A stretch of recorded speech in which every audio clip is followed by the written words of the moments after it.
This class will proceed with our next exercise, that is exercise 9. तो इस exercise में हम तो वेरियस कंसेप्ट है अलग, तो क्वेश्चन के साथ साथ ही मैं आपको कंसेप्ट बताता हूँ, ठीक है। जैसे कि पहला क्वेश्चन है आपका, reduce the following equation into slope intercept and find the slope at the Y intercept. अब इधर देखो, जहां तक स्लोप इंटरसेप्ट फॉर्म की बात है, इस दो इंटरसेप्ट, यहाँ पे क्या लिखा हुआ है, वाई इंटरसेप्ट।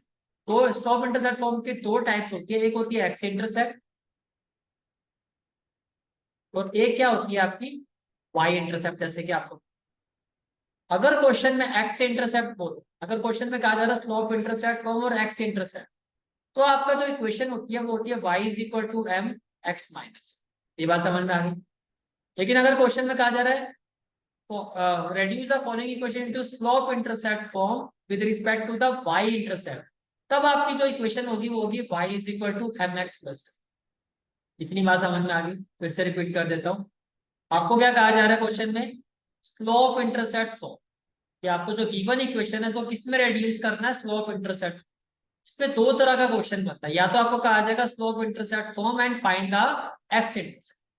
अब मेरी बात ध्यान से सुनिए, स्लोप इंटरसेप्ट फॉर्म दो तरह की होती है, एक होती है एक्स इंटरसेप्ट और एक होती है वाई इंटरसेप्ट।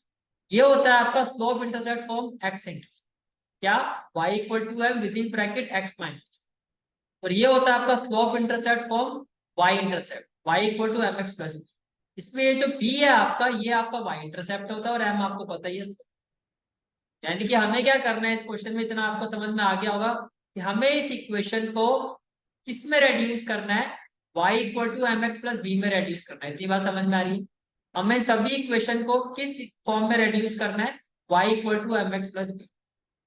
ये बात समझ में आ रही है, ठीक है। जिसमें b क्या होता है आपका y। क्लियर हो गया यहाँ तक, ठीक है। देखो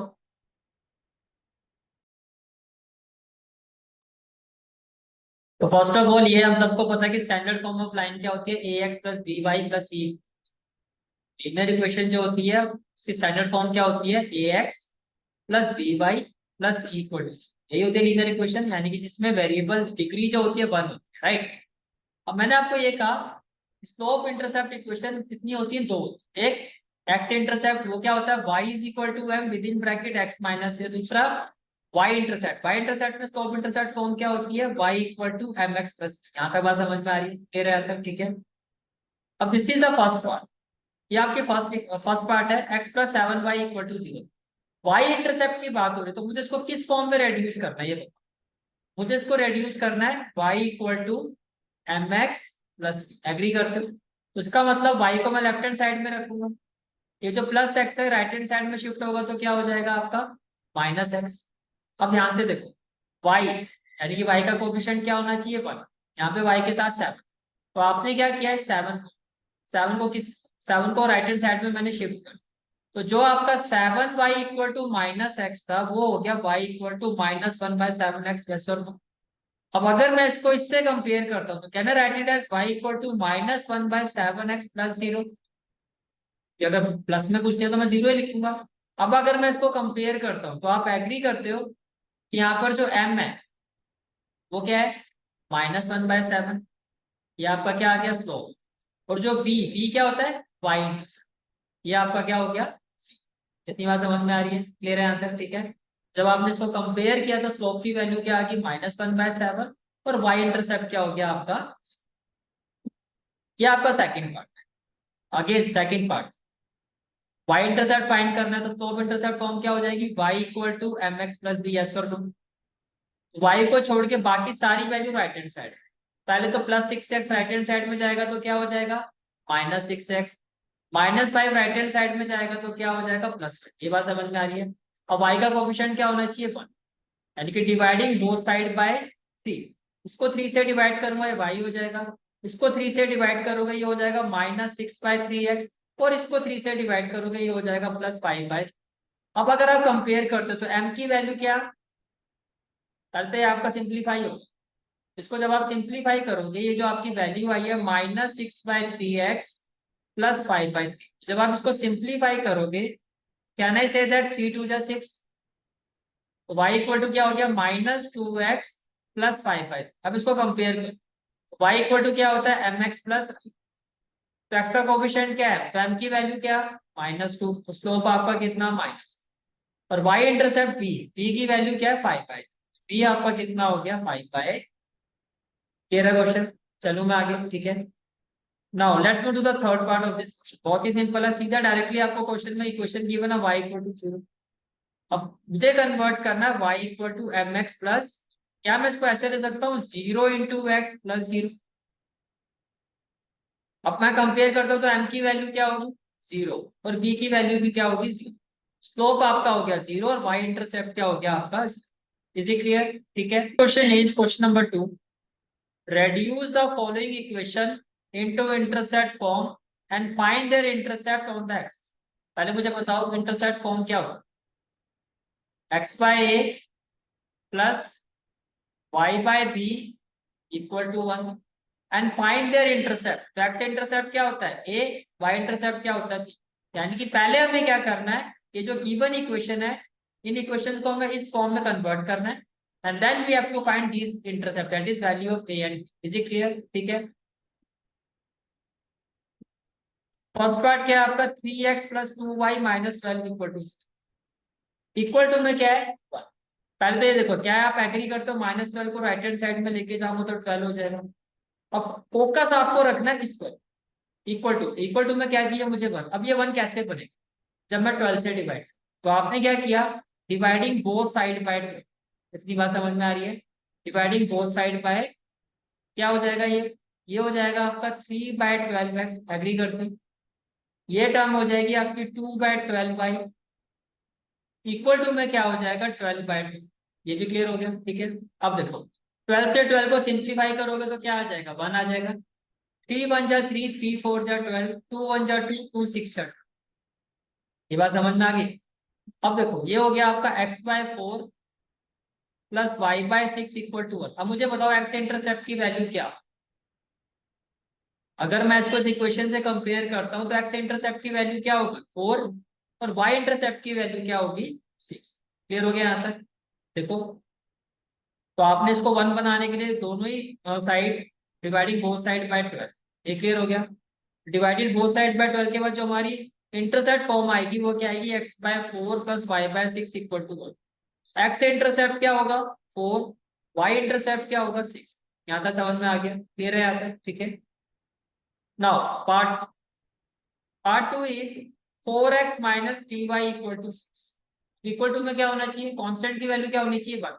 तो मैं इसको किससे डिवाइड करूं, ये 1 हो जाए, 6, किससे डिवाइड करूं, 1 हो जाए 6। तो आपने क्या किया, डिवाइडिंग बोथ साइड बाय 6, तो ये आपकी इक्वेशन आ जाएगी, ठीक है।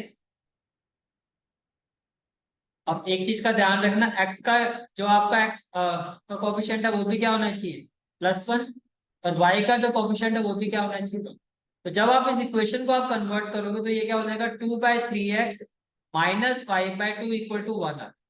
तो इसको आप कैसे ले सकते हो, it can be written as x/3/2, इसमें तो कोई दिक्कत नहीं है, प्लस वाई, मैं इसको क्या ले सकता हूँ, +y/-2 इक्वल टू में क्या हो जाएगा, तो जो आपका एक्स इंटरसेप्ट है वो क्या हो जाएगा, 3/2, और वाई इंटरसेप्ट क्या हो जाएगा, -। बस इस चीज का ध्यान रखना कि एक्स और, पहला चीज इक्वल टू में 1, दूसरी चीज एक्स और वाई का जो कोफिशिएंट है वो भी क्या होना चाहिए आपका, +1। ये बात समझ में आ रही है, ठीक है। तो एक्स इंटरसेप्ट क्या हो जाएगा, 3/2, और वाई इंटरसेप्ट क्या हो जाएगा, -। इज इट क्लियर, ठीक है। Third part, 3y + 2 equal to 0। अब ध्यान से देखो, first of all equal to में क्या हो जाएगा, -2। अब इक्वल टू में मुझे 1 चाहिए तो मुझे इसको -2 से डिवाइड करना पड़ेगा, तो दोनों ही साइड आप -2 से डिवाइड करो, तो ये कुछ ऐसा हो। अब y का कोफिशिएंट क्या होना चाहिए, 1। तो इस 3 को अगर मैं नीचे शिफ्ट करता हूँ डिनोमिनेटर में, तो ये क्या हो जाएगा, y/-2/3, और इक्वल टू में क्या हो जाएगा, 1। अब अगर मैं इस इक्वेशन को इसके कंपैरेटिवली लिखता हूँ तो क्या हो जाएगा, इसके कंपैरेटिवली लिखोगे तो क्या हो जाएगा, ये तो हो जाएगा 0 × x, x तो है नहीं, प्लस में क्या हो जाएगा, y/-2/3 इक्वल टू 1। अब जब आप कंपेयर करोगे तो देखो x के केस में आप क्या कहोगे, x के केस में देखो ये 0 है, साथ में होना चाहिए 1। मेरी बात ध्यान से सुनना, बहुत ही इंपॉर्टेंट पॉइंट है, ध्यान से समझ। एक्स का कोफिशिएंट 1 होना चाहिए, ये 0 है, 0 को अगर मैं, यहाँ पे 1 है, कोई भी नंबर हो उसके डिनोमिनेटर में 1 होता है, अगर कुछ भी ना हो। अब ये 0 मुझे नीचे लेके जाना है तो ये यहाँ आ जाएगा, तो एक्स अपॉन में क्या हो गया 1/0, समझ में आ रही है। प्लस वाई अपॉन में क्या हो गया -2/3 इक्वल टू 1। क्या 1/0 को मैथमेटिकली आप डिफाइन कर सकते हो। तो आप ये कहोगे यहाँ पे जो एक्स इंटरसेप्ट की अगर हम बात करें there is no x intercept, लेकिन अगर मैं वाई इंटरसेप्ट की बात करता हूँ तो ये हो जाएगा -2। इज इट क्लियर, ठीक है। तो ये हमारे तीनों पार्ट कंप्लीट हो गए। Question number 2, find the distance of the point from the line. आपको एक कहा जा रहा है एक पॉइंट का एक लाइन से जो डिस्टेंस होता है वो क्या। इसको स्टार्ट करने से पहले मैं आपको पहले इस कंसेप्ट की डेरिवेशन बता दूं। देखो, लेट अस से दिस इज द पॉइंट और ये हमारी होगी लाइन। अब आपको क्या फाइंड करना है, समझ में आ रहा है। आपको फाइंड करना है इस पॉइंट से इस लाइन का डिस्टेंस। अब देखो वैसे तो डिस्टेंस ये भी हो सकता है, इसको मैं शेड कर रहा हूँ, डिस्टेंस ये भी हो सकता है, डिस्टेंस ये भी हो सकता है, ये भी हो सकता है, कोई भी डिस्टेंस हो सकता है इस लाइन का इससे। लेकिन जब एक पॉइंट का एक लाइन से डिस्टेंस फाइंड करना हो तो हम एज्यूम करते हैं कि वो डिस्टेंस क्या है, परपेंडिकुलर डिस्टेंस। वो डिस्टेंस क्या है, परपेंडिकुलर डिस्टेंस है। इतनी बात समझ में आ रही है, ठीक है।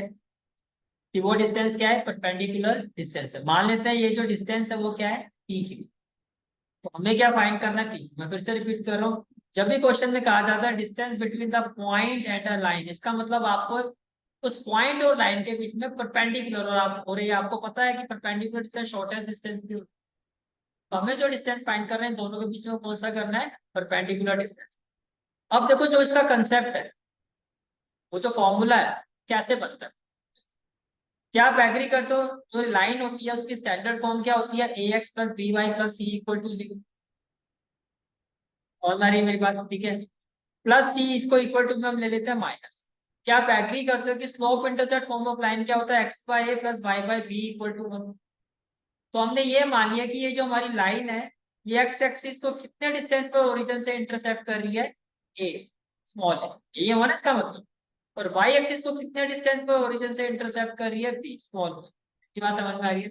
हमें क्या करना है कि ये जो लाइन है हमारी, ये लाइन, इस लाइन को हमें पहले स्लोप इंटरसेप्ट फॉर्म में कन्वर्ट। इतनी बात समझ में आ गई, क्लियर हो गया था, ठीक है। तो प्लस सी है, इधर जाके क्या हो जाएगा माइनस। अभी हमने क्वेश्चन भी किया है इक्वल टू में आपको 1 चाहिए, तो क्या आप एग्री करते हो दोनों साइड माइनस सी से डिवाइड करना पड़ेगा। दोनों साइड आपको किससे डिवाइड करना होगा, माइनस सी से। इसमें तो कोई डाउट नहीं है। दोनों साइड आपने डिवाइड कर दिया माइनस। तो जब आप माइनस सी से डिवाइड करोगे तो ये कुछ इस तरह से हो जाएगा, A by minus B Y by minus C equal to. दूसरी चीज जो आपको पता होनी चाहिए वो ये कि एक्स और वाई का कोफिशिएंट स्लोप इंटरसेप्ट फॉर्म में +1 हमने किए थे क्वेश्चन। तो मैं ए को नीचे लेके आऊंगा तो क्या हो जाएगा -c/, बी को मैं नीचे लेके आऊंगा तो ये हो जाएगा -c/b और इक्वल टू में क्या हो जाएगा 1। यहाँ तक सारी बातें समझ में आ रही है, यहाँ तक कोई डाउट तो नहीं है, आप क्लियर हो गया यहाँ तक, ठीक है। चलो जी, तो अगर मैं इसको स्टैंडर्ड फॉर्म से कंपेयर करता हूँ जो क्या होती है x/a plus y/b equal to, तो क्या आप एग्री करते हो ये जो a है वो यहाँ पर -c/a के इक्वल है, और जो ये b है वो यहाँ पर -c/b के equal। इतनी बात समझ में आ गई, आप क्लियर है, ठीक है।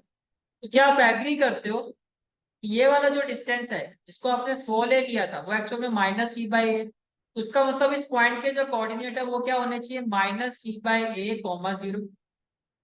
ये वाला जो इंटरसेप्ट जिसको हमने एज्यूम किया था स्मॉल b है, और स्मॉल b की वैल्यू क्या आई है -c/a। तो ये वाला जो पॉइंट है इसके कोऑर्डिनेट्स क्या हो गए हमारे 0, -c/a। और ये जो पॉइंट है जिससे आपको डिस्टेंस फाइंड करना है इसके कोऑर्डिनेट्स हम मान लेते हैं x1, y। तो मुझे बताओ ये ट्राइंगल बन गया, बन गया ट्राइंगल। इसके तीनों वर्टेक्स अब आपको पता है। पॉइंट P के कोऑर्डिनेट्स क्या है, x1, y1।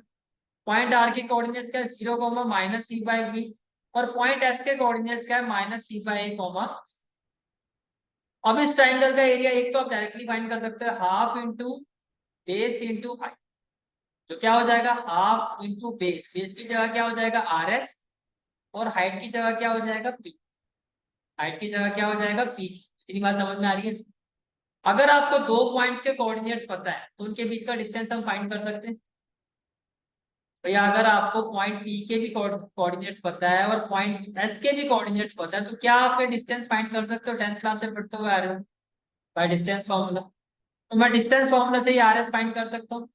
एग्री करते हो? ठीक है, तो देखो ये आपके पास 3 वर्टेक्स है, तो आपने क्या कहा कि जो एरिया ऑफ ट्राइंगल होता है वो क्या होगा, half into base into height.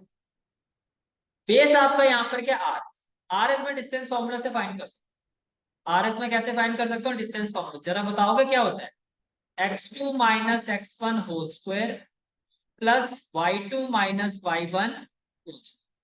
ये एग्री करते हो? ठीक है, तो देखो मान लेते हैं आर, ये हो गया x1 और ये क्या हो गया y, ये हो गया x2 और ये क्या हो गया y। x2 minus x1 whole square, तो जब मैं इसको अप्लाई करूंगा तो x2 की जगह क्या आ जाएगा, minus c by A. x1 की जगह क्या आ जाएगा, माइनस 0 होल स्क्वायर, एग्री करते हो। प्लस y2 की जगह क्या आ जाएगा, 0। माइनस माइनस माइनस क्या हो जाएगा, प्लस, ये हो जाएगा सी बाई बी होल स्क्वायर। क्या आप एग्री करते हो, जब आप इसको सॉल्व करोगे तो ये हो जाएगा minus c by a whole square और 0 प्लस सी बाई बी हो गया c by b whole square. तो में आ गया, और इनटू में क्या हो गया आपका पी। पी क्यू हम इसलिए फाइंड नहीं कर सकते क्योंकि हमें क्यू के कोऑर्डिनेट्स नहीं पता, इसको एज इट इज छोड़ सकते हैं। एक फॉर्मूला हमने और पढ़ा था, याद है, जो आपने अभी वैसे तो 10th क्लास के कंसेप्ट में जो मैंने आपको अभी बताया था, क्या बताया था, half x1 y2 minus y1 plus x2 y3 minus y1 plus x3 y1 minus.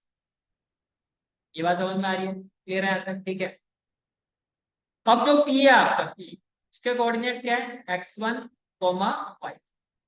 जो p है हमारा उसके कोऑर्डिनेट्स क्या है, x1 कॉमा y। ये बात समझ में आ रही है? ठीक है, और जो q है, q के p है, दूसरा क्या r, r के कोऑर्डिनेट्स क्या है, 0 comma minus c by p. तो r के कोऑर्डिनेट्स क्या है, r के कोऑर्डिनेट्स क्या है, 0 कॉमा माइनस सी बाय ये है। ठीक है, इसी तरह से अगर मैं s की बात करूं तो s के कोऑर्डिनेट्स क्या है, minus C by A comma, तो s के कोऑर्डिनेट्स क्या हो गए, minus C by A comma 0। यहाँ पे सारी पॉइंट क्लियर है? ठीक है, अब देखो हाफ एक्स, तो x1 की जगह तो x1 ही आ जाएगा। फिर क्या है, y2 माइनस वाई, x1 के बाद क्या है, क्या ये सही है, तो समय मत बैठना। अगर यहाँ x1 है तो आगे क्या होगा, y2 माइनस y3।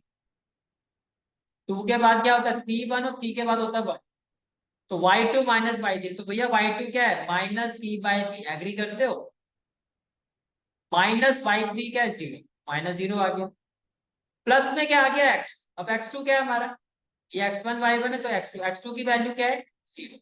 तो x2 की जगह 0, 0 इंटू एनीथिंग, 0 करने की जरूरत ही नहीं है फिर तो। फिर उसके बाद क्या आता है आपका x3। x3 की वैल्यू क्या है, माइनस माइनस सी बाय ए। तो x3 की जगह आपने लिखा माइनस सी बाई, ये आपका क्या हो गया, x3 हो गया। फिर क्या आता है y1 माइनस वाई, अब y1 आपका एज इट इज y1 ही हो जाएगा, माइनस y2, माइनस माइनस क्या हो जाएगा, प्लस, तो प्लस सी बाई बी हो जाएगा। इतनी बात समझ में आ रही है कि डाउट तो नहीं ले रहा है? ठीक है, तो देखो एक एरिया आपका ये आ गया, ये आ गया। एक एरिया आपने फॉर्मूले से फाइंड किया था, वो आपका ये आया। तो है तो सेम ट्राइंगल का एरिया, दोनों इक्वल होने चाहिए। तो ये वाला जो एरिया है आपका, वो इस एरिया के क्या होगा, इक्वल। ये एग्री करते हो? ठीक है, आपको डिस्टेंस फाइंड करना है पी और क्यू के बीच में, एग्री कर दो। ठीक है, तो देखो फर्स्ट ऑफ ऑल हाफ से हाफ कैंसिल, ये बात क्लियर होगी। ठीक है, अब ये क्या होगा, देखो x1 को माइनस सी बाई बी से मल्टीप्लाई करोगे, ये हो जाएगा माइनस x1 सी बाई, समझ में आ रहा है। माइनस सी बाई ए को y1 से मल्टीप्लाई करोगे तो माइनस सी y1 बाई ए हो जाएगा। प्लस माइनस क्या हो जाएगा आपका, माइनस सी को सी से मल्टीप्लाई करोगे सी स्क्वायर हो जाएगा, और ए को बी से मल्टीप्लाई करोगे ए। ये बात भी समझ में आ रही है? ठीक है, अब इसको सोल्व करोगे तो ये क्या होगा, देखो सी square B square plus C square a square, और अपॉन में क्या हो जाएगा, ए स्क्वायर बी स्क्वायर। यहाँ तक कोई भी डाउट है तो पूछ सकते, क्लियर हो गया यहाँ तक? ठीक है, और इनटू में क्या हो जाएगा आपका, हमें फाइंड करना है ये, हमें क्या फाइंड करना है, distance between E and T, यही फाइंड करना है हमें। क्लियर हो गया यहाँ तक? ठीक है, अब क्या आप एग्री करते हो, देखो ये मॉडुलस साइन है, क्या मैं यहाँ से माइनस सी कॉमन ले सकता हूँ? मॉडुलस साइन क्यों, ये पता है ना आपको, area of triangle can't be negative. तो मैं माइनस ही, देखो मैं सभी टर्म से कॉमन ले सकता हूँ, तो मैंने माइनस ही कॉमन ले, ठीक है। और एलसीएम क्या आ गया आपका, ए बी। अगर ए बी एलसीएम आएगा तो ये क्या हो जाएगा, बी से बी कैंसिल हो जाएगा तो ये हो जाएगा ए एक्स। ये बात समझ में आ रही है, ठीक है। इसी तरह से ए से ए कैंसिल हो जाएगा तो ये हो जाएगा आपका b y one. A b से ए बी कैंसिल हो जाएगा, माइनस सी कॉमन लेने के बाद ये हो जाएगा प्लस। इतनी बात भी समझ में आ रही है, ठीक है। इसी तरह से आप राइट हैंड साइड में देखो, यहाँ से आप सी स्क्वायर कॉमन ले सकते, विद इन ब्रैकेट क्या आ जाएगा, बी स्क्वायर प्लस ए स्क्वायर, और अपॉन में हो गया ए स्क्वायर बी स्क्वायर। यहाँ तक सारी बात क्लियर है, ठीक है। अब आगे देखो, can I say that from the numerator, अगर देखो मैं इसको ले सकता हूँ c by a b, c by a b, भाई मॉडुलस में है ना, जैसे modulus a into b by c, कुछ ऐसा है मान लो। इसको मैं ऐसे ले सकता हूँ ना, मॉडुलस ए बाय सी इंटू मॉडुलस बी, बात तो एक ही। यहाँ से आपका क्या आ जाएगा, माइनस सी से मॉडुलस साइन से बाहर होके क्या हो जाएगा, सी बाय ए बी, और विद इन ब्रैकेट क्या हो जाएगा, a x one plus B y one plus c. ये समझ में आ रहा है। इक्वल टू में सी स्क्वायर का स्क्वायर रूट क्या हो जाएगा, सी, और ए स्क्वायर बी स्क्वायर का क्या हो जाएगा, ए बी, और विद इन द ब्रैकेट क्या हो जाएगा, बी स्क्वायर प्लस ए स्क्वायर इंटू में क्या हो जाएगा, बी। अब सी बाय ए बी से सी बाय ए बी कैंसिल। ये बात समझ में आ रही है, ठीक है। अब ये जो मल्टीप्लाई है वो यहाँ जाके क्या हो जाएगा, डिवाइड हो जाएगा। ये बात समझ में आ रहा है। तो ये जो मल्टीप्लाई हो रहा है वो इससे क्या हो गया, डिवाइड। तो ये आपका फॉर्मूला है। देखो P क्या आता है आपका, P क्या आता है आपका x1, यानी कि जिस पॉइंट का हमें डिस्टेंस फाइंड करना है उस पॉइंट को के कोऑर्डिनेट्स को हम क्या लेंगे, x1 पर। तो जिस लाइन से हमें डिस्टेंस फाइंड करना है उसकी स्टैंडर्ड इक्वेशन क्या आती है, ax plus B Y plus C equal to zero. उतनी बात समझ में आ रही है। तो जब आपको एक पॉइंट से एक लाइन का डिस्टेंस फाइंड करना होता है तो फॉर्मूला क्या होता है आपका, मॉडुलस। मॉडुलस क्यों, क्योंकि डिस्टेंस काट में जाएगा, x की जगह आ जाएगा x1, y की जगह आ जाएगा y1, यानी कि इस पॉइंट को हम यहाँ पे रखें। फॉर्मूला क्या हो गया, modulus a x one plus B y one plus c upon square root of a square plus b square. ये बात समझ में आ गई। तो distance between a point and a line is equal to what, modulus of a x one plus B y one plus c upon square root of a square plus b square. यहाँ पर x1 y1 क्या होता है, जिस point से distance find करना उसके coordinate. A B क्या होता है, लाइन में जो x का कोएफिशिएंट है वो a, लाइन में जो y का कोएफिशिएंट है वो b, और ये लाइन का कांस्टेंट। अपॉन में again square root of a square plus b square. क्या फॉर्मूला समझ में आ गया आप, करें स्टार्ट क्वेश्चन, ठीक है ना। क्वेश्चन इज, हमें इस पॉइंट का डिस्टेंस फाइंड कर, पॉइंट के कोऑर्डिनेट्स क्या होंगे उसको किससे कंपेयर करेंगे हम, x1 और y1। तो कहना चाहिए यहाँ पे जो x1 है वो -1 है और y1 क्या है, 1 है। इसको सिंप्लीफाई करके पहले हम किस फॉर्म में लेके जाएंगे, ax plus B Y plus C equal to 0, and then we will find the distance. अभी तक हमने ये समझ लिया कि distance between the point and the line क्या होता है, modulus of ax1 plus B y one plus c upon square root of a square plus b square. यहाँ तक क्लियर है, ठीक है। तो देखो जो गिवन पॉइंट है वो क्या हो गया आपका, x1 और y1। Equation of line, equation of line अगर मैं इसको सिंप्लीफाई कर दूं, देखो सिंप्लीफाई करके क्या आएगा, 12 इंटू एक्स क्या हो जाएगा, 12x, 12 इंटू सिक्स क्या हो जाएगा, 72, इक्वल टू क्या हो जाएगा 5y, और माइनस में क्या हो जाएगा, क्या हो गया 12x plus 72 equal to 5y minus 10। ये बात समझ में आ रही है, ठीक है। तो इसको सिंप्लीफाई करके क्या आएगा आपका, 12x plus 72 equal to 5y minus, अब स्टैंडर्ड फॉर्म क्या है, ax plus B Y plus C equal to c. तो 12x प्लस 5y यहाँ जाके क्या हो जाएगा, -5y, -10 यहाँ लेके आओगे तो 72 प्लस 10 क्या हो जाएगा, 80। अब अगर इनको कंपैरिजन, इनका कंपेयर करता हूँ, a की वैल्यू क्या होगी 12, एग्री करते हो, b की वैल्यू क्या होगी -5, और कांस्टेंट c की वैल्यू क्या होगी आपकी 82। इसमें कोई डाउट है तो क्लियर हो गया। अब आपके पास x1 y1 भी आ गया और a b c भी आ गया। फॉर्मूला क्या था, modulus of a x one plus B y one plus c upon square root of a square plus b square.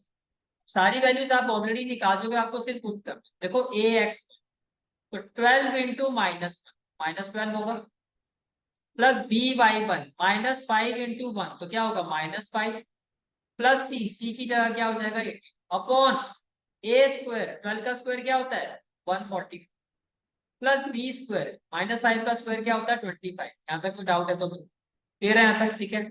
जब आप इसको सॉल्व करोगे तो -12 -5 कितना होगा, -17, प्लस में क्या होगा 82, 144 प्लस 25 कितना होता है 169, 169 का स्क्वायर रूट क्या होता है 13, और 82 माइनस 17 होता है 65।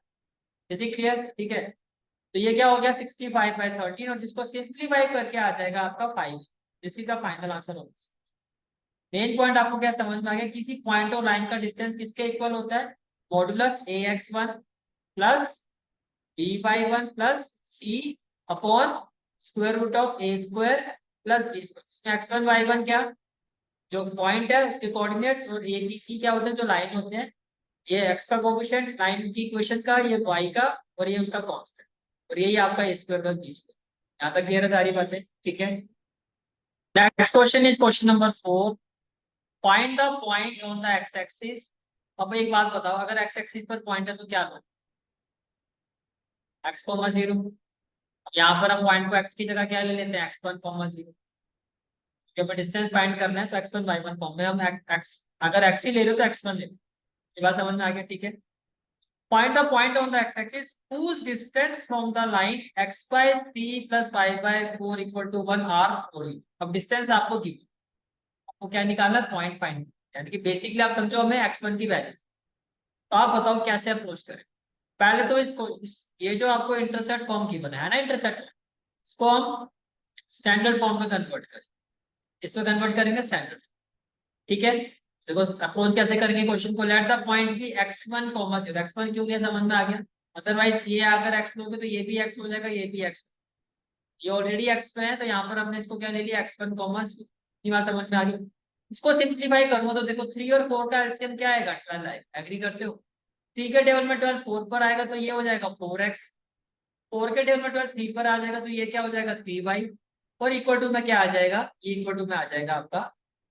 इतनी बात समझ में आ रही है? ठीक है, अब देखो इसको सॉल्व करोगे तो क्या आ जाएगा 4x plus 3y, 12 into one क्या हो जाएगा 12। तो ये हो गया 4x plus 3y minus 12 equal to, यहाँ तक बात समझ में आ रही है? ठीक है, अब देखो इसको अगर स्टैंडर्ड इक्वेशन से कंपेयर करते हो तो स्टैंडर्ड इक्वेशन क्या होती है ये भी बता दो, ax प्लस by प्लस सी इक्वल टू जीरो। आप एग्री करते हो ए की वैल्यू यहाँ पर क्या होगी 4, बी की वैल्यू क्या होगी 3, और सी की वैल्यू क्या होगी, इसको मैं यहाँ लेके आऊंगा तो -12 होगा, तो सी की वैल्यू क्या होगी इक्वल टू में जीरो है, तो यहाँ भी इक्वल टू में जीरो होना चाहिए, यानी कि ये भी फॉर्म क्या होगी इस तरह से, सी की वैल्यू क्या होगी माइनस। और पॉइंट आपका क्या है x1 क्या है आपका, यहाँ पर जो पॉइंट है आपका, यानी कि जो पॉइंट होता है वो x1, और यहाँ पे x1 ही है आपका, और जो y1 है वो यहाँ पर हमारा क्या है। अब मुझे जरा फॉर्मूला बताओ क्या, डिस्टेंस अगर पॉइंट फ्रॉम में लाइन क्या था according to the question of 4 की बता, 4 लिख लेते हैं equal to modulus of ax1, तो कितना हो जाएगा 4x1 प्लस by1, तो 3 इंटू जीरो क्या हो जाएगा 0, प्लस c ये हो जाएगा -12 अपॉन में square root of a square. A square क्या हो जाएगा 4 का स्क्वायर करोगे 16 और 3 का स्क्वायर करोगे 9। ये बात समझ में आ रही है? ठीक है, तो ये आपकी कुछ क्वेश्चन इस तरह से आ गया, यहाँ तक क्लियर हो गया? ठीक है, नाउ 16 प्लस 9 कितना हो जाएगा आपका 20, 25 का स्क्वायर रूट क्या हो जाएगा 5, और 5 को इस 4 से मल्टीप्लाई करोगे तो इक्वल टू में आ जाएगा। बात समझ में आ रही है? ठीक है, और ये हो गया आपका मॉडुलस ऑफ 4x1 माइनस। अभी हमें पता है कि मॉडुलस की वैल्यू पॉजिटिव भी होती है नेगेटिव, तो जैसे आप साइन ऑफ मॉडुलस को रिमूव करोगे तो इक्वल टू में हो जाएगा +/20। बात समझ में आ रही है? ठीक है, तो क्या आप एग्री करते हो, यहाँ पर दो केसेस बनेंगे, एक 4x1 माइनस 12 इक्वल टू 20, दूसरा 4x1 minus 12 equal to minus. ये क्लियर हो गया आपको? ठीक है, अब देखो -12 को यहाँ शिफ्ट कर दो तो 20 प्लस 12 कितना हो जाएगा 30, तो x1 की वैल्यू क्या हो जाएगी 8, और आपका पॉइंट हो जाएगा 8, -12 को यहाँ शिफ्ट करते हो तो -12 प्लस -20 प्लस 12 कितना हो जाएगा -8, और x1 की वैल्यू क्या हो जाएगी माइनस। यानी कि as per the given condition वो जो पॉइंट है वो 8, 0 भी हो सकता है और -2, 0 क्लियर हो गया क्वेश्चन? ठीक है, find the distance between the parallel lines. मैंने आपको एक पहचान बताई थी दो पैरेलल लाइंस की, क्वेश्चन को देख के कैसे पहचानते हैं कुछ याद है? कि मैंने ये कहा था कि दोनों ही क्वेश्चन में जो एक्स और वाई के कोफिशिएंट होंगे वो सेम। जैसे यहाँ देखो ये जो फर्स्ट लाइन है इसमें एक्स का कोफिशिएंट क्या है 50, और यहाँ भी क्या है, फिर वाई का कोफिशिएंट क्या है 8, और यहाँ भी क्या है 8। इसका मतलब ये पैरेलल है, समझ में आ गया? अब आपको क्या कहा जा रहा है डिस्टेंस बिटवीन द पैरेलल। तो देखो distance between the parallel lines का जो फॉर्मूला होता है वो क्या होता है? फर्स्ट ऑफ ऑल, जैसे कि स्टैंडर्ड फॉर्म ऑफ लाइन यही होती है, ए x plus B Y plus C equal to 0। तो स्लोप ऑफ ए लाइन क्या होता है आपका? स्लोप ऑफ ए लाइन, देखो ये जो स्टैंडर्ड फॉर्म होती है, अगर इससे मुझे स्लोप ऑफ ए लाइन लिखना हो तो फॉर्मूला क्या होता है? Minus coefficient of x minus coefficient of x upon coefficient of y. भाई आपको एक लीनियर इक्वेशन की डायरेक्टली उसका स्लोप जो पॉइंट होगा स्लोप कैसे लिखोगे? Minus coefficient of x upon coefficient of y. समझ में आ गया? तो देखो माइनस कोफिशिएंट ऑफ एक्स तो क्या है? Minus a upon coefficient of y. तो लीनियर इक्वेशन से स्लोप कैसे निकाला जाता है? समझ में आ गया?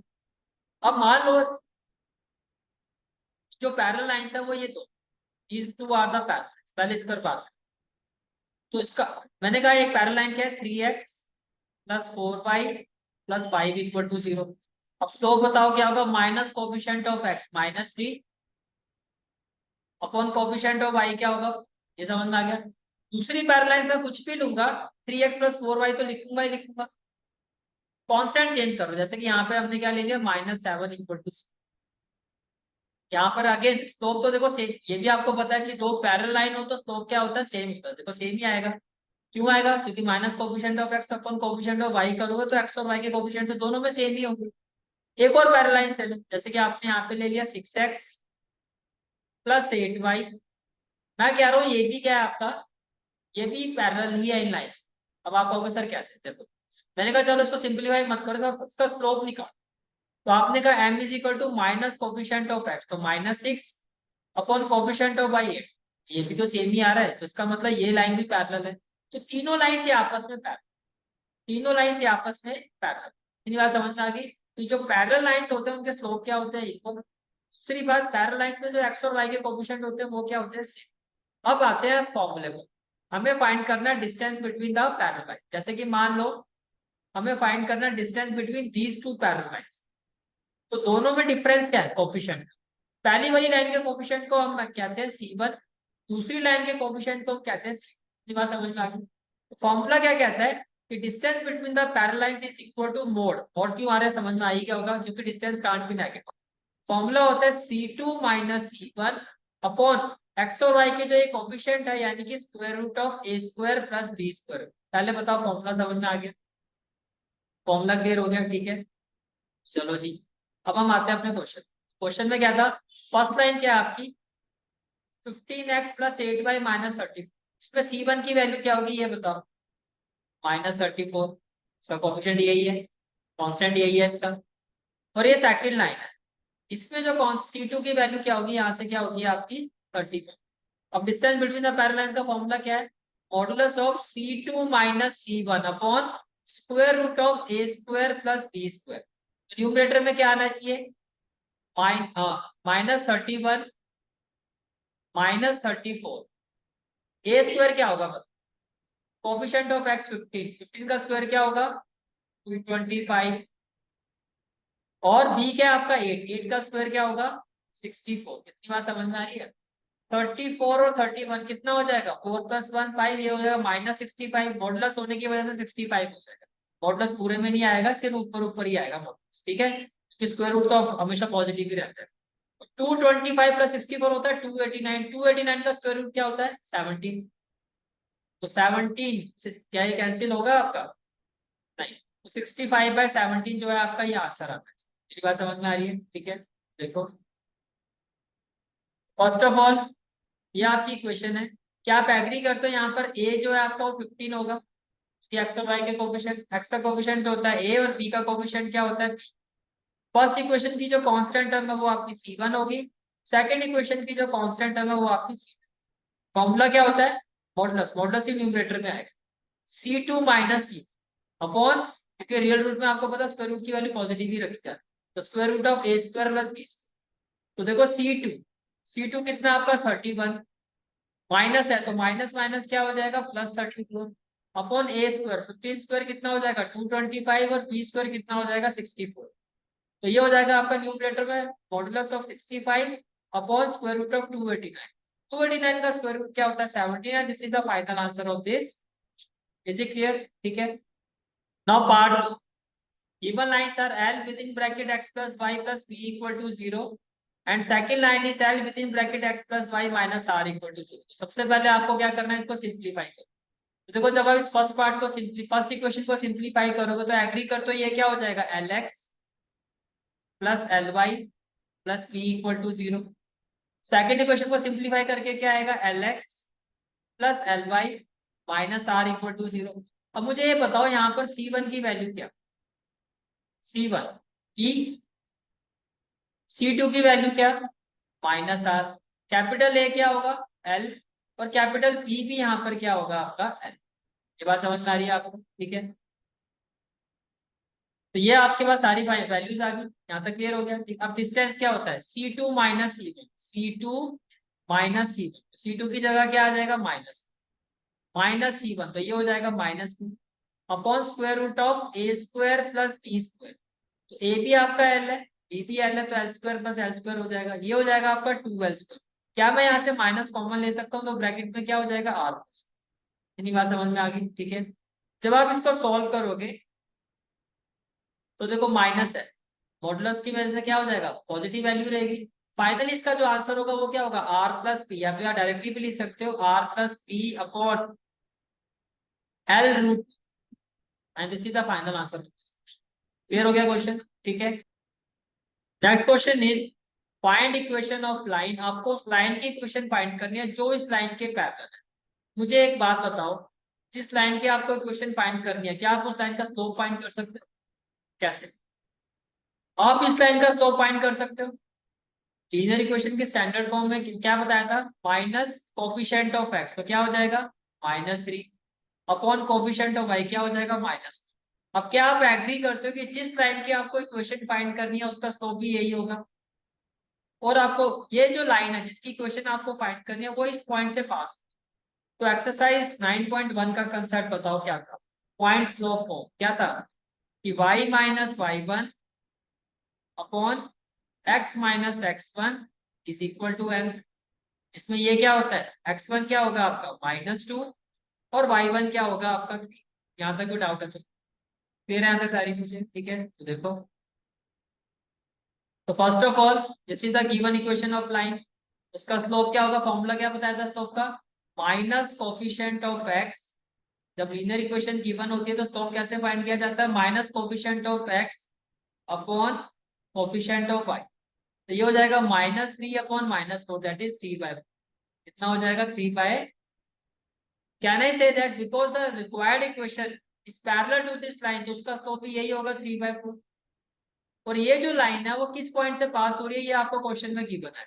क्या है वो पॉइंट, -2, ये जो लाइन है किस पॉइंट से पास हो रही है, -2, तो इसको हम क्या कहते हैं, x1, और ये क्या होता है y1, और आपको स्लोप भी गिवन है। तो जब आप पॉइंट स्लोप फॉर्म का यूज करोगे तो फॉर्मूला क्या था, y minus y1 upon x minus x1 is equal to m। Agree करते हो, ठीक है।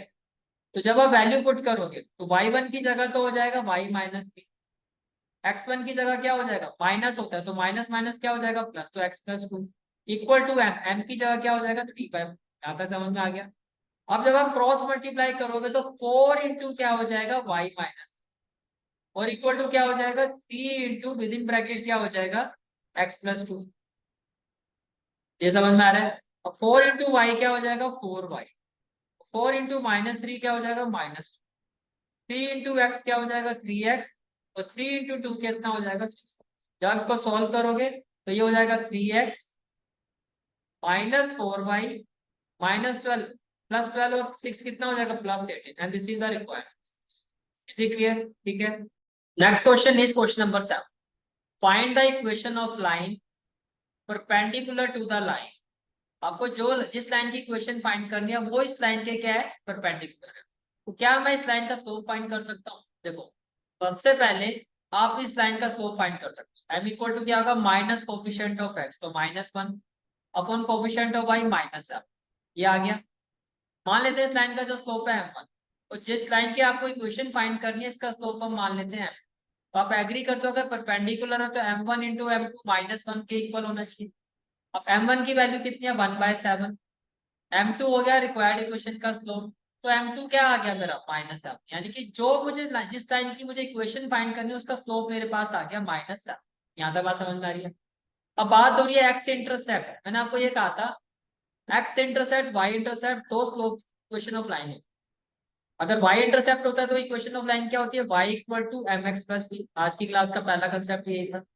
और x इंटरसेप्ट में क्या होता है, y equal to m with in bracket x minus a, जिसमें b होता है आपका y इंटरसेप्ट और a होता है आपका x इंटरसेप्ट। तो आपको x इंटरसेप्ट का मतलब इस a की वैल्यू गिवन है 3, मानते हो। m आप फाइंड कर ही चुके हो, कितना आ गया -7, इसमें पुट करके इक्वेशन आ जाएगी। समझ में आया? ठीक है, तो देखो first of all x intercept का मतलब किसकी वैल्यू गिवन है आपको, एक। और अगर एक्स इंटरसेप्ट गिवन है तो इक्वेशन ऑफ लाइन क्या होगी, by slope intercept form y equal to m x minus. Given equation of line क्या है, x minus 7y plus y equal to 0। हमने इसका स्लोप निकाला minus coefficient of x upon coefficient of y, तो slope आ गया 1/7। फिर हमने ये कहा कि जो हमारी रिक्वायर्ड लाइन है वो परपेंडिकुलर है this given line, let the slope of A required line भी है। अब इन दोनों के स्लोप के बीच में क्या रिलेशन होगा कि m1 इंटू m2 -1 होगा। इससे जो हमारी रिक्वायर्ड लाइन है इसका स्लोप भी आ गया हमारे पास -7। यहाँ तक सारी कहानी क्लियर है, ठीक है। तो equation of new perpendicular line, अगर x इंटरसेप्ट है तो क्या होगा, y equal to m x minus a. m आपने अभी फाइंड किया, कितना आ गया -7। तो a जो है आपका वो कितना है, ये आपने अभी फाइंड किया, क्वेश्चन में गिवन है आपको x इंटरसेप्ट कितना गिवन है आपको, ये देखो एक्स इंटरसेप्ट की वैल्यू क्या है आपकी 3। तो इसका मतलब ए की वैल्यू क्या है, ए होता है आपका एक्स इंटरसेप्ट और बी होता है आपका वाई इंटरसेप्ट। भाई स्लोप इंटरसेप्ट फॉर्म में भी यही होता है ना, x y plus y Y.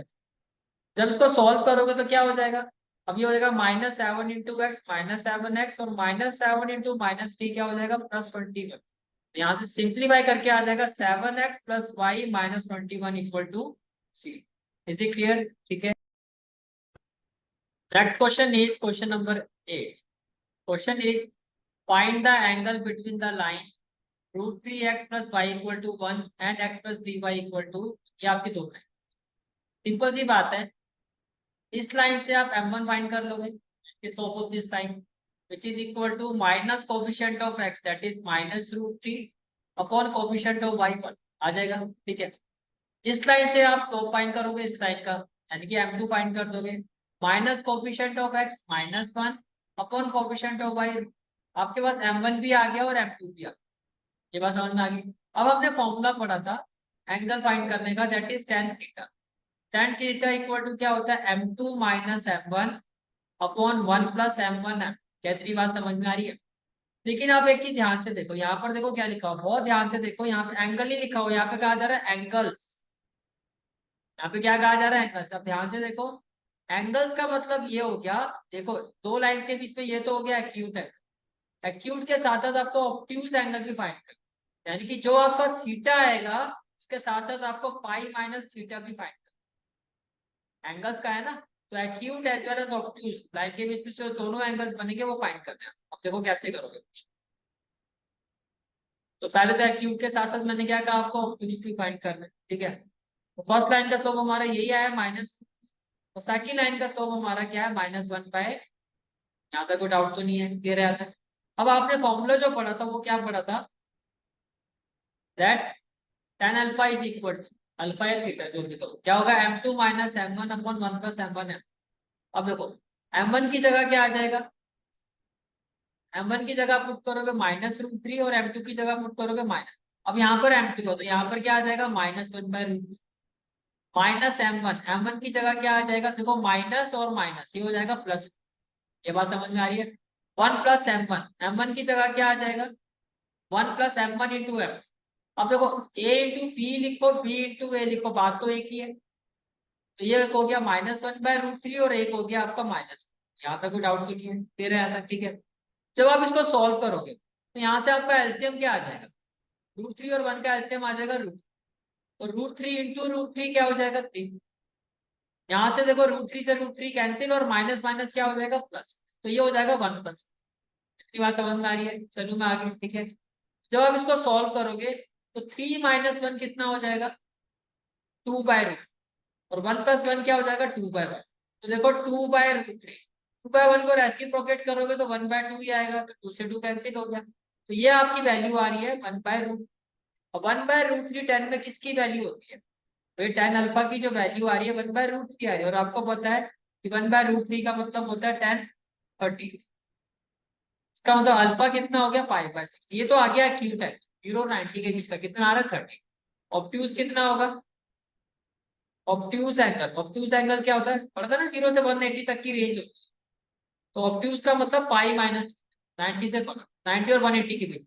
आपको याद होगा मैंने स्टार्टिंग में कहा था, ये जो एंगल होता है उसकी रेंज कहाँ से कहाँ तक होती है, 0 से लेके 180 तक। ये वाला तो आपने एंगल फाइंड कर दिया जो एक्यूट होता है। दूसरा एंगल होता है ऑब्ट्यूज। ऑब्ट्यूज के लिए हम क्या करते हैं, π-6। तो जो आपका π/6 आया, यही क्या हो जाएगा, π-π/6। तो दूसरा एंगल हो जाएगा π। एंगल्स बिटवीन की जो बात हो रही है, एक एंगल होगा π/6 और दूसरा क्या होगा, π/6। Is it clear? ठीक है। Next question is question number 9। Question is the line through the point, एक लाइन है जो इन दोनों पॉइंट से पास, जो कि first line intersect the line 7x - 9y - 19 = 0 at right angle. और ये जो लाइन है आपकी, वो इस लाइन के साथ क्या है, परपेंडिकुलर है। तो आपको कहा जा रहा है एच की वैल्यू फाइंड कर। देखो जहां तक इस लाइन की बात है, मैं इसका स्लोप फाइंड कर सकता हूँ। क्या होगा, से m1 y2 - y1 upon x2 - x। तो y2 - y1 क्या हो जाएगा, 1 - 3, कितना लिखूं, -2। x2 - x1 क्या हो जाएगा, 4 - x। ये बात समझ में आ रही है? और इसका स्लोप क्या होगा, m2 क्या होगा, minus coefficient of x -7 upon coefficient of y -9। अब आपको पता अगर परपेंडिकुलर है तो m1 इंटू m2 क्या होगा, -1। m1 की वैल्यू क्या है, -2 अपॉन 4 -h। और m2 की वैल्यू क्या है, -7 अपॉन -9 इक्वल टू माइनस। इसको सॉल्व करके किसकी वैल्यू आ जाएगी, इतनी बात समझ में आ गई, क्लियर है यहाँ पे? ठीक है। तो देखिए line passing through these two point, उसका स्लोप क्या होगा, slope of A B y2 - y1 1 - 3 upon x2 - x1 4 - h। ये आ गया -2 अपॉन 4 माइनस। ठीक है। फिर equation of given line, equation of given line वो क्या है, 7x - 9y - 19 इक्वल टू, इसका स्लोप भी आ जाएगा minus coefficient of x upon coefficient of y। ये कितना आ गया, 7/9। अब ये दोनों लाइन आपस में परपेंडिकुलर है, तो m1 इंटू m2 यानी कि इनके स्लोप का जो प्रोडक्ट है वो किसके इक्वल होगा, -1 के। As these lines intersect at right angle, तो m1 into m2 is equal to minus. जब आप इसको सॉल्व करोगे तो you will be able to get the value of h। कैसे, देखो -2 इंटू 7 कितना हो जाएगा, 14। और 9 4 का कितना होता है, 36। और 9 इंटू -h होता है -9 इक्वल टू में क्या हो जाएगा 1। जब आप इसको सॉल्व करोगे ये हो जाएगा 14 इक्वल टू 36 - 9h हो जाएगा। -9h को यहाँ शिफ्ट कर दो, ये हो जाएगा 9h। 14 को यहाँ शिफ्ट कर दो, ये हो जाएगा 36 - 14। Is it clear?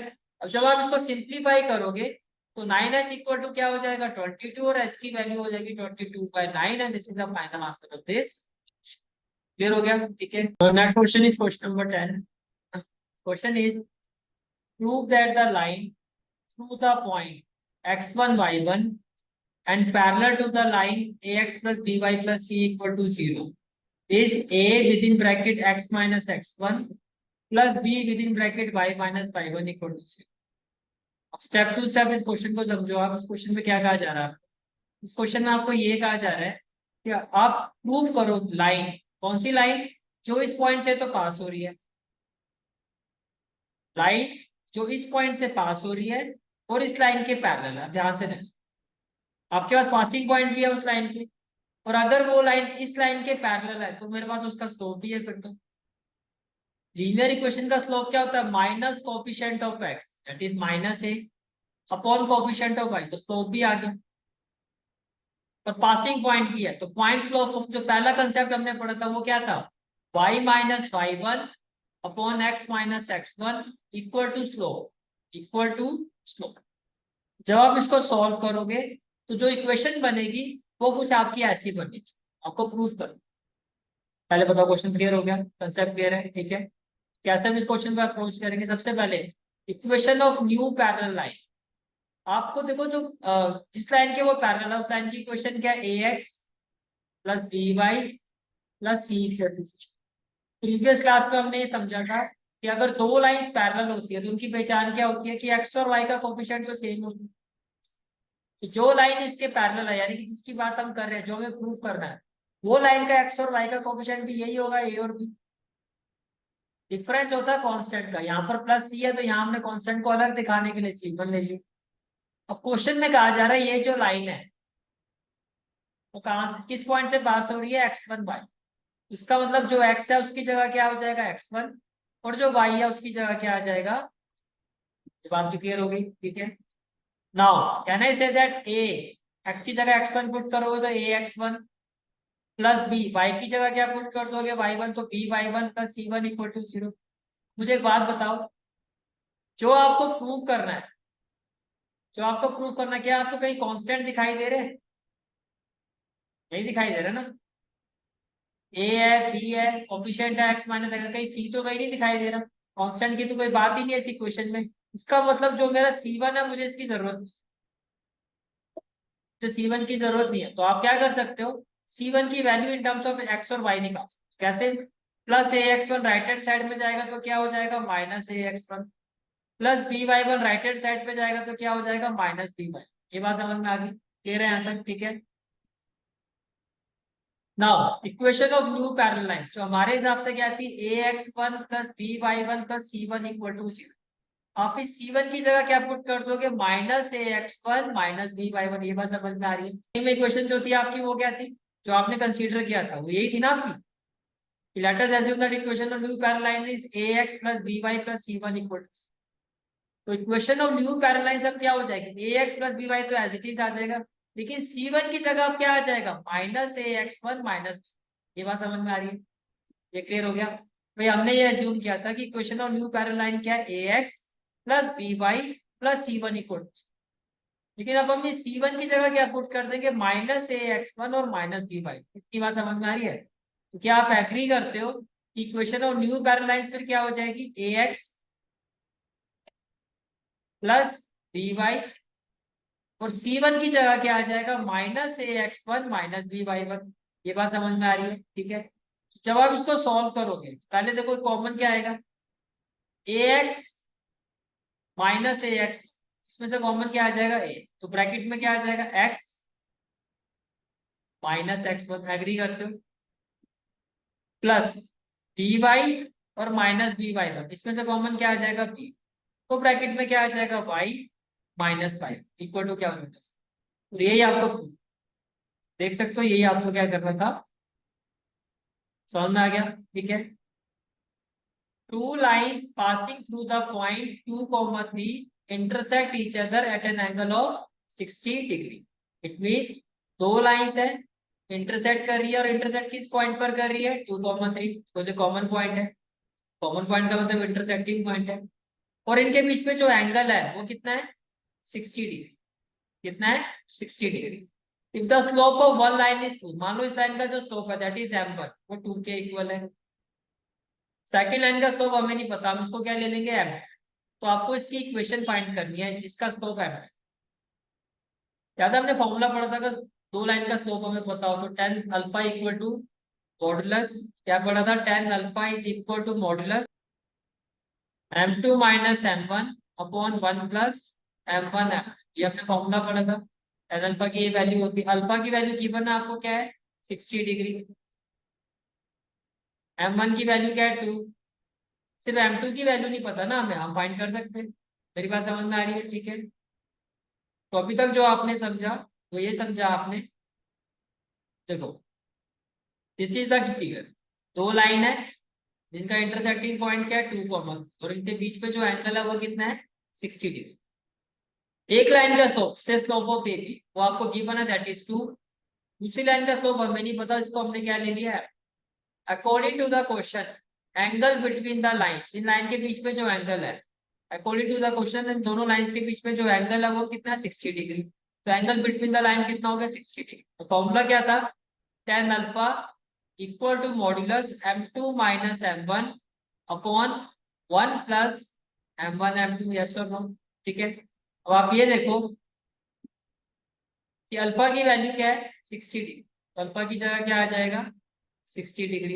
ये बात समझ में आ रही है, ठीक है। Then m2 minus m2 m2 आपका एज इट इज हो जाएगा माइनस m1 की जगह क्या आ जाएगा 2, m1 की जगह क्या हो जाएगा 2, 1 प्लस फिर m1 की जगह क्या हो जाएगा 2 और m। कितनी बात समझ में आ रही है, ये क्लियर हो गया आपको, ठीक है। अब आगे देखो tan 60 की वैल्यू क्या होती है, tan 60 की वैल्यू इधर पहले तो हमने वैल्यू पुट कर दी, m1 की जगह क्या आ जाएगा 2, m1 की जगह क्या आ जाएगा 2। ये बात समझ में आ रही है, ठीक है। तो tan 60 की वैल्यू होती है रूट। अब आपको ये भी पता है जैसे आप मॉडुलर साइन यहाँ से रिमूव करोगे तो इक्वल टू में जो वैल्यू आएगी वो प्लस और माइनस, बेसिकली ये क्या हो जाएगा plus minus root three equal to after removing the modular sign m2 minus 2 upon 1 plus 2। क्या ये बात समझ में आ रही है, ठीक है। अब देखो यहाँ पर दो साइन आ रहे हैं पॉजिटिव और नेगेटिव, एक आ रहा है पॉजिटिव और एक आ रहा है नेगेटिव, तो दो ही क्वेश्चन आएगी। एक ही क्वेश्चन आएगी आपकी जब वैल्यू आप लोगे रूट, तो जब मैं पॉजिटिव साइन लेता हूँ यानी कि रूट थ्री, तब वैल्यू क्या आएगी देखो। अगर मैं रूट थ्री को इसके साथ क्रॉस मल्टीप्लाई करता हूँ तो क्या होगा root three with in bracket 1 plus 2m2 equal to क्या हो जाएगा m2 माइनस 2। यस और नो, ये बात समझ में आ रही है, ठीक है। देन देखो रूट थ्री को 1 से मल्टीप्लाई करोगे क्या हो जाएगा रूट थ्री, 2m2 को रूट थ्री से करोगे क्या हो जाएगा 2√3 और साथ में क्या हो जाएगा m2 इक्वल टू में क्या हो जाएगा m2 माइनस, इक्वल टू में क्या हो जाएगा m2 माइनस। ये बात समझ में आ रही है, ठीक है। Now what we will have देखो 2√3m2 plus m2 left hand side में शिफ्ट होगा तो क्या हो जाएगा माइनस m2 इक्वल टू में क्या हो जाएगा -2 plus root three right hand side में शिफ्ट होगा तो क्या हो जाएगा माइनस। ये बात समझ में आ रही है तेरे यहाँ तक, ठीक है। अब यहां से कॉमन क्या आ जाएगा m2 विद इन ब्रैकेट क्या हो जाएगा 2√3 माइनस इक्वल टू में क्या हो जाएगा -2 और माइनस। ये बात क्लियर है, ठीक है। नाउ जब आप इसको सॉल्व करोगे तो देखो क्या आ जाएगा आपके पास, ये मल्टीप्लाई हो रहा है यहाँ जाके क्या हो जाएगा डिवाइड, तो m2 इक्वल टू क्या हो जाएगा -2 minus root three upon 2√3 minus. ये बात समझ में आ रही है, ठीक है, क्लियर है। अब पासिंग पॉइंट आपको पता है, जिस लाइन की आपको इक्वेशन फाइंड करनी है उसका पासिंग पॉइंट क्या है भाई, वो भी तो 2,3 से ही पास हो रही है, उसका स्लोप भी आ गया। तो पॉइंट क्लॉक फॉर्म से क्या होता है y minus y one upon x minus x one equal to m। ये बात क्लियर है, ठीक है। तो देखो ये आपका क्या हो गया x1, ये आपका क्या हो गया y1 और ये आपकी m की वैल्यू, ये आपकी क्या है m की वैल्यू। जब मैं कहता हूँ y माइनस वाई वन तो y1 की जगह आ जाएगा 3 अपॉन x माइनस x1 की जगह आ जाएगा 2 इक्वल टू m की जगह ये वैल्यू आ जाएगी that is -2 minus root three upon 2√3 minus. क्या इतनी बात क्लियर है आपको, ठीक है। जब आप इसको सॉल्व करोगे, जब आप इसको सॉल्व करोगे तो देखो cross multiply y minus three को आप इसके साथ करोगे तो ये हो जाएगा y minus three into 2√3 minus one equal to x minus two को आप इसके साथ करोगे तब क्या हो जाएगा x minus two into -2 minus root three. Yes बात समझ में आ रही है, ठीक है। अब देखो y के साथ मैं इस ब्रैकेट को सॉल्व करूंगा तो y with in bracket 2√3 minus और -3 के साथ जब मैं इसको सॉल्व करूंगा तो ये हो जाएगा -3 2 4, ये हो जाएगा -6√3 और -3 और -1 क्या हो जाएगा +3। ये बात समझ में आ रही है, ठीक है। इक्वल टू में देखो इसी तरह से x into this bracket, x into this bracket, तो देखो ये -2 माइनस, अगर मैं यहाँ से माइनस कॉमन ले लेता हूँ तो आप एग्री करते 2 प्लस रूट थ्री हो जाएगा, 2 प्लस रूट थ्री को x से मल्टीप्लाई करोगे 2 plus root three into x हो जाएगा। बात समझ में आ गई, अच्छा आप ध्यान से देखना। अब -2 इंटू -2 माइनस रूट थ्री, तो -2 को -2 से करोगे तो क्या आएगा +4, -2 को -√3 से करोगे तो आएगा +4, प्लस क्या आ जाएगा 2, -2 माइनस माइनस क्या हो जाएगा प्लस और ये हो जाएगा 2। इतनी बात समझ में आ गई सबको, क्लियर है यहाँ तक, ठीक है। अब देखो नाउ ये पहले क्या होता है क्वेश्चन जब लिखते हैं एक्स वाई कांस्टेंट, तो माइनस ये जो एक्स वाला पार्ट है इसको मैं लेफ्ट हैंड साइड में लेके जा रहा हूँ तो ये हो जाएगा x into 2 plus root three, agree करते हो? प्लस में क्या हो जाएगा y with in bracket 2 root three minus one, फिर हो गया minus six root three, plus में क्या हो गया 3, प्लस 4 को यहाँ शिफ्ट करोगे तो क्या हो जाएगा माइनस फोर, और क्या हो जाएगा minus two root three equal to zero. ये बात समझ में आ रही है? आप क्वेश्चन का आंसर चाहो तो यहाँ पर छोड़ सकते हो, एक स्टेप और लिखना चाहो तो क्या लिख सकते हो, x with in bracket 2 plus root three plus y with in bracket 2 root three minus one. ये जो कांस्टेंट वाला पार्ट आपको दिखाई दे रहा है, आप इसको सोल्व कर सकते हो। कैसे? Minus six root three minus two root three क्या हो जाएगा माइनस एट रूट थ्री, तो थ्री माइनस फोर हो जाएगा minus one equal to zero. यहाँ आके आप आंसर को अगर आप लीनियर इक्वेशन से कंपेयर करो जो क्या होती है ए x plus B Y plus C equal to zero, तो आपका ए क्या है, ये आपका पूरा ए है, एग्री करते हो? ये आपका क्या हो गया बी, और ये पूरा आपका क्या हो गया। तो पॉजिटिव साइन लेने से ये इक्वेशन आएगी, ये क्लियर हो गया। अब हम बात करते हैं नेगेटिव, यानी कि minus root three equal to this. तो देखो माइनस रूट थ्री को जब आप इसके साथ क्रॉस मल्टीप्लाई करोगे, minus root three with in bracket one plus two m, minus root three into one क्या हो जाएगा minus, minus root three into this value क्या हो जाएगा प्लस माइनस क्या हो जाएगा minus two root three m, equal to में क्या आ जाएगा एम टू माइनस। यहाँ तक क्लियर है सारी वैल्यू? ठीक है, अब आगे देखो। Now can I say that, देखो ये माइनस टू है, यहाँ जाके क्या हो जाएगा प्लस, यानी कि जितना भी कांस्टेंट वाला पार्ट है वो इधर शिफ्ट हो। अब स्लोप वाली वैल्यू देखो, ये क्या है आपका m two, minus two root three m two को यहाँ शिफ्ट करोगे तो क्या हो जाएगा plus two root three m. ये बात क्लियर हो गई आप? ठीक है, क्या हो जाएगा टू माइनस रूट थ्री, यहाँ से अगर मैं एम टू कॉमन लेता हूँ तो क्या हो जाएगा one plus two root three, ये प्रोडक्ट फॉर्म में है, लेफ्ट हैंड साइड में जाएगा तो क्या हो जाएगा डिविजिबल पोजीशन पर आ जाएगा। फाइनली आपकी एम टू की वैल्यू क्या हो जाएगी, आपकी एम टू की वैल्यू हो जाएगी, ये जो मल्टीप्लाई हो रहा है यहाँ जाके क्या हो जाएगा डिवाइड, तो ये आपका स्लोप आ, अगेन पासिंग पॉइंट तो वही रहेगा टू कॉमा थ्री। फॉर्मूला क्या था y minus y one upon x minus x one equal to, ये क्लियर हो गया? ठीक है, अब देखो ये क्या है आपका x1 और ये क्या है आपका y, तो y माइनस वाई वन उसकी जगह क्या हो जाएगा three upon x minus x one की जगह क्या हो जाएगा two equal to m, m की जगह क्या आ जाएगा two minus root three upon one plus to.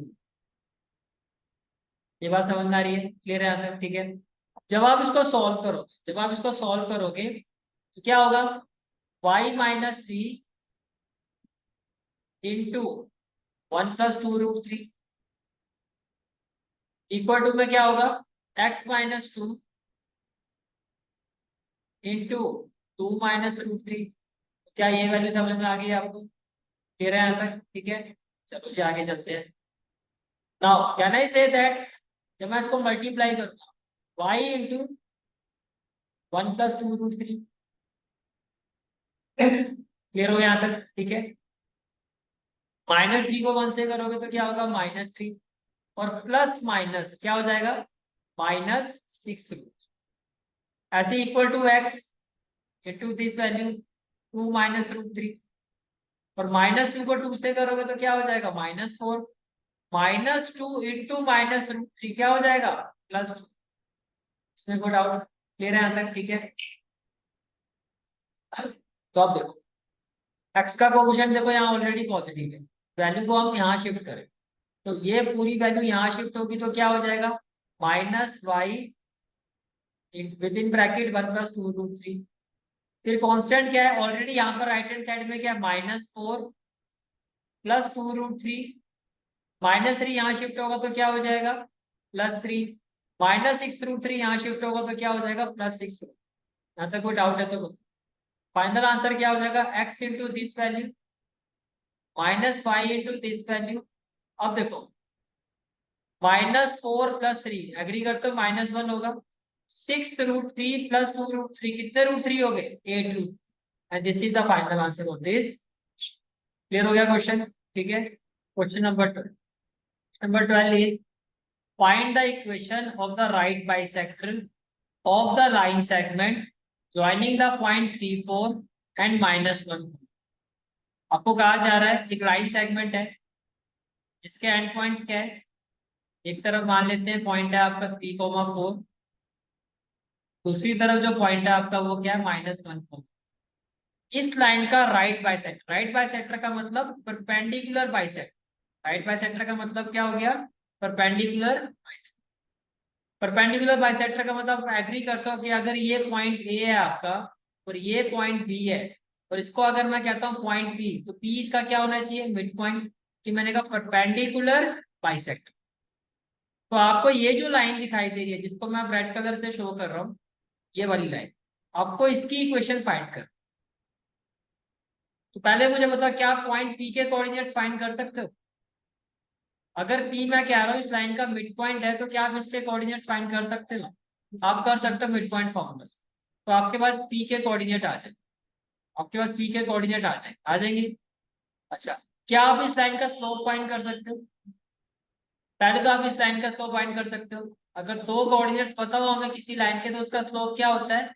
y2 minus y1 upon x2 minus x1। मान लेते हैं इस लाइन का ये जो स्लोप आया इसकी वैल्यू क्या है? m। और जो आपको जिस लाइन की इक्वेशन फाइंड करनी है, इसके स्लोप को हम ले लेते हैं। मुझे ये बताओ m1 और m2 के बीच में क्या रिलेशन है? m1 into m2 equal to -1 होगा, ये सही बात है। तो यहां से आपके पास किसकी वैल्यू आ जाएगी? m2 की वैल्यू m2 की वैल्यू आ जाएगी। और ये जो लाइन जिस पॉइंट से पास हो रही है उसके कोऑर्डिनेट्स भी आ गए। अब इक्वेशन कैसे निकालोगे? पॉइंट स्लोप फॉर्म, जो क्या होता है आपका y minus y1 equal to m x minus x1। Yes और नो? समझ में आ गया क्वेश्चन को कैसे अप्रोच करना है? First of all, this is the figure according to the question. ये वो लाइन सेगमेंट है जिसके परपेंडिकुलर बाइसेक्टर की आपको इक्वेशन फाइंड करनी है। इसकी इक्वेशन फाइंड करनी है परपेंडिकुलर बाइसेक्टर, जिसको हमने क्या ले लिया? C D. राइट बाइसेक्टर का मतलब होता है परपेंडिकुलर बाइसेक्टर। तो बाइसेक्टर का मतलब ये जो पी है हमारा वो मिड पॉइंट होगा। ये पी क्या है हमारा? Mid point. अभी ये भूल जाए, पी के आपने कोऑर्डिनेट फाइंड कर सकते हो। आपको पता है ये मिड पॉइंट है। अगर पी मिड पॉइंट है तो पी के कोऑर्डिनेट्स कैसे फाइंड करोगे? By using mid point formula, जो आपका क्या होता है? x1 plus x2 by two, y1 plus y2 by two. x1 की जगह क्या आ जाएगा? 3। x2 की जगह क्या आ जाएगा? -1/2। y1 की जगह क्या आ जाएगा? 4। y2 की जगह क्या आ जाएगा? +2 डिवाइडेड बाई। अब देखो 3 - 1 कितना हो जाएगा? 2। 2/2 क्या हो जाएगा? 1। 4 + 2 कितना हो गया? 6। 6/2 क्या हो जाएगा? 3। तो अब आपको समझ में आ गया कि पॉइंट पी के कोऑर्डिनेट्स कैसे आए हैं। ये बात क्लियर होगी, ठीक है। अब हम बात करते हैं स्लोप ऑफ दिस लाइन, जो आप इजीली फाइंड कर सकते हैं। क्या होगा? y2, देखो स्लोप ऑफ ए बी है, तो ए बी का मतलब क्या हो गया? y2 minus y1 that is 2 - 4 upon x2 minus x1 that is -1 minus. ये भी क्लियर हो गया पॉइंट, ठीक है। 2 - 4 का मतलब क्या हो गया? 2 - 4 का मतलब हो गया -2। 2 - 4 का मतलब क्या हो गया? -2। और -1 -3 का मतलब क्या हो गया? माइनस। माइनस से माइनस कैंसिल हो गया, तो आपके पास स्लोप ऑफ ए बी आ गया। कितना आ गया? 1/2। स्लोप ऑफ ए बी कितना आ गया? 1/2। अब यहां से मुझे बताओ, अगर इस लाइन का स्लोप 1/2 है, इसका स्लोप मैं ले लेता हूँ m2, और ये हमारा क्या था? m। तो आप एग्री करते हो m1 इंटू m2 -1 होगा, परपेंडिकुलर है। जो m1 है आपका उसकी वैल्यू क्या है? 1/2 इंटू क्या हो जाएगा? m2 equal to minus. m2 की वैल्यू क्या हो जाएगी? -1। 1/2 वहां शिफ्ट होगा तो 2 दैट इज -2। तो जिस लाइन का मुझे स्लोप फाइंड करना है, जिस लाइन की इक्वेशन फाइंड करनी है, उसका स्लोप कितना आ गया? -2। और किस पॉइंट से पास हो रही है वो भी आ गया 1,3। इतनी बात समझ में आ गई? इतनी बात क्लियर होगी? अच्छा अब देखो, इसका स्लोप कितना आ गया? माइनस। अब स्लोप और ये पॉइंट तो क्या होता है? y minus y1 upon x minus x1 equal to slope. अब y माइनस y1 की जगह क्या आ जाएगा? 3 अपॉन x माइनस x1 की जगह क्या हो जाएगा? 1 इक्वल टू m की जगह हो जाएगा माइनस। ये बात समझ में आ रही है, ठीक है। अब क्रॉस मल्टीप्लाई करो तो y -3 इक्वल टू क्या हो जाएगा? -2 और x माइनस। बस इसको सिंप्लीफाई करके जो आएगा वो आपका फाइनल आंसर। ये बात समझ में आ रही है, ठीक है। तो स्लोप ऑफ सी डी हमने फाइंड किया था, कितना आया था, -2 आया था। कितना आया था, -2 आया था। Equation of C D, passing point आपको गिवन है, क्या थे, 1,3। स्लोप की वैल्यू क्या आ गई, माइनस। फॉर्मूला क्या था, ये हो गया आपका x1, ये हो गया y। तो y माइनस y1, y1 की जगह क्या हो जाएगा 3 upon x minus x1, x1 की जगह हो जाएगा 1 इक्वल टू में स्लोप, स्लोप की वैल्यू क्या, -2, तो इक्वल टू में क्या हो गया, माइनस। बात समझ में आ रही है, ठीक है। जब आप इसको सॉल्व करोगे तो क्या हो जाएगा, y-3 equal to -2, cross multiply करोगे तो -2 with in bracket x minus, -2 into x क्या हो जाएगा, -2x, और -2 इंटू -1 क्या हो जाएगा, +2। क्या इतनी बात समझ में आ रही है, ठीक है। अब एक्स का कोफिशिएंट हमें क्या करना है, पॉजिटिव। तो -2x को मैं यहाँ शिफ्ट करूंगा, तो ये हो गया 2x प्लस वाई, देखो -3 है, +2 यहाँ शिफ्ट होगा तो क्या हो जाएगा, -5। This is the final answer of this. Is it clear, ठीक है। Next question is question number 13। Find the coordinates of the foot of the perpendicular from the point -1,3 to the line 3x - 4y - 16 equal to 0। वो सबसे पहले आप इसकी figure को समझो। Figure आप ऐसे समझो इसकी, तो आपको कहा जा रहा है फुट ऑफ द परपेंडिकुलर, से दिस इज द परपेंडिकुलर और ये लाइन है। क्वेश्चन में ये कहा जा रहा है ये जो परपेंडिकुलर है ये किस पॉइंट से पास हो रहा है, -1,3। तो मैं मान लेता हूँ ये पॉइंट है -1, और ये जो परपेंडिकुलर है वो किस लाइन पे परपेंडिकुलर है, 3x - 4y - 16 इक्वल टू 0। इसका मतलब ये जो लाइन है इसकी इक्वेशन आपकी ये है, और जिस परपेंडिकुलर का आपको क्या फाइंड करना है, फुट। फुट का मतलब समझो क्या होता है, ये परपेंडिकुलर है, तो कहना से दैट ये वाला जो पॉइंट होगा से P, ये फुट ऑफ परपेंडिकुलर होना चाहिए। तो अगर ये परपेंडिकुलर है तो उसका जो बॉटम पॉइंट है यही तो होगा फुट ऑफ परपेंडिकुलर। जो इसका ये बॉटम पॉइंट है यही क्या होगा, फुट ऑफ परपेंडिकुलर। इतनी बात समझ में आ रही है, ठीक है। तो परपेंडिकुलर का जो बेस होता है उसको कहते हैं फुट ऑफ परपेंडिकुलर। आपको कहा जा रहा है find the coordinate of the foot of perpendicular, यानी कि ये जो परपेंडिकुलर है इसका ये जो बेस पॉइंट है यानी कि P, इसको फुट ऑफ परपेंडिकुलर कहते हैं। इसके कोऑर्डिनेट्स बताओ क्या होंगे। अगर ये परपेंडिकुलर किस पॉइंट से पास हो रहा है, -1,3, और ये जो परपेंडिकुलर जिस लाइन पे परपेंडिकुलर है उसकी इक्वेशन की बना। अब देखो सिंपल सी बात सुनो, क्या मैं इस लाइन का स्लोप फाइंड कर सकता हूँ। आपको मैंने कहा था प्रीवियस क्लास में भी कि ax plus by plus c equal to 0, ये लीनियर इक्वेशन होती है। इसका स्लोप कैसे फाइंड किया जाता है, minus coefficient of x upon coefficient of y। तो अब ये लीनियर इक्वेशन है, इसका स्लोप क्या होना चाहिए, minus coefficient of x upon coefficient of y, that is -4। 3/4 आ जाएगा, 3/4 आ जाएगा, ये एग्री करते हो, ठीक है। अब ये जो लाइन है, ये वाली लाइन, ये जो लाइन है ये किस पॉइंट से पास हो रही है, -1, क्या मैं इस लाइन का स्लोप फाइंड कर सकता हूँ। भाई मान लेते हैं ये इस लाइन का जो स्लोप है ये m1 है और इसका स्लोप क्या है, अगर दो लाइन परपेंडिकुलर हो तो स्लोप के बीच में क्या रिलेशन होता है, m1 into m2 equal to -1। ये बात समझ में आ रही है, ठीक है। अब देखो कैसे इस क्वेश्चन को अप्रोच करो। सबसे पहले तो ये देखो, ये फिगर क्लियर होगी आप, कि ये आपका परपेंडिकुलर है। फुट ऑफ परपेंडिकुलर का मतलब होता है उसका base point. Foot of perpendicular का मतलब क्या होता है, उसका बेस पॉइंट, ये वाला पॉइंट P। हमें से कोऑर्डिनेट्स फाइंड करना है और हमने मान लिया कि इसके जो कोऑर्डिनेट्स है वो P, Q है, तो आपको ये वैल्यू फाइंड कर, पहले बताओ इतनी बात क्लियर है, ठीक है। अकॉर्डिंग टू द क्वेश्चन ये परपेंडिकुलर किस पॉइंट से पास हो रहा है, -1, 3, और जिस लाइन पर ये परपेंडिकुलर है इसकी इक्वेशन क्या है, 3x - 4y - 16 equal to 0। Figure clear होगी, क्लियर है सबको, ठीक है। अब देखो, तो हमने क्या एज्यूम कर लिया कि let the foot of perpendicular, ये जो परपेंडिकुलर है इसका जो ये फुट है वो क्या है, इसका जो पॉइंट है वो क्या है, तो परपेंडिकुलर क्या है, पॉइंट बी। इसके कोऑर्डिनेट क्या है, टी कोमा, बात क्लियर है, ठीक है। अब एबी का स्लोप, एबी का स्लोप अगर मान लो पी क्यू है तो दो पॉइंट्स है आपके पास। तो अगर ऐसे मैं बात करूं, अगर दो पॉइंट्स आपको पता है किसी लाइन के, तो इसका स्लोप कैसे फाइंड करोगे, y2 - y1 upon x2 - x1। ये क्लियर है, y2 - y1 upon x2 - x1। तो देखो जो फर्स्ट पॉइंट है ये हो गया x1 और ये हो गया y, और ये पॉइंट क्या हो गया x2 और ये क्या हो गया y। क्या हो जाएगा y2 minus y1 that is q minus 3। समझ में आ रहा है? x2 minus x1 that is p, और माइनस माइनस क्या हो जाएगा +1, तो p प्लस 1। ये पॉइंट भी क्लियर हो गया, ठीक है। और लाइन का स्लोप, लीनियर इक्वेशन का स्लोप तो बहुत सिंपल होता है, minus coefficient of x that is -3 upon coefficient of y जो यहाँ पर कितना माइनस, तो ये तो डायरेक्टली आ गया मेरा 3/4। तो यहाँ तक कोई डाउट है तो बताओ, यहाँ तक समझ में आ गई सारी बात? ठीक है। अब देखो ए बी जो है वो किसके परपेंडिकुलर होगा, सी डी के परपेंडिकुलर होगा। ए बी अगर सी डी के परपेंडिकुलर है तो इनके स्लोप के बीच में क्या रिलेशन होगा कि m1 into m2 will be equal to -1।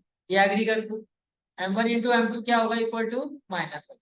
तो m1 की जगह आपने m1 की वैल्यू पुट कर दी which is q minus 3 upon p plus 1।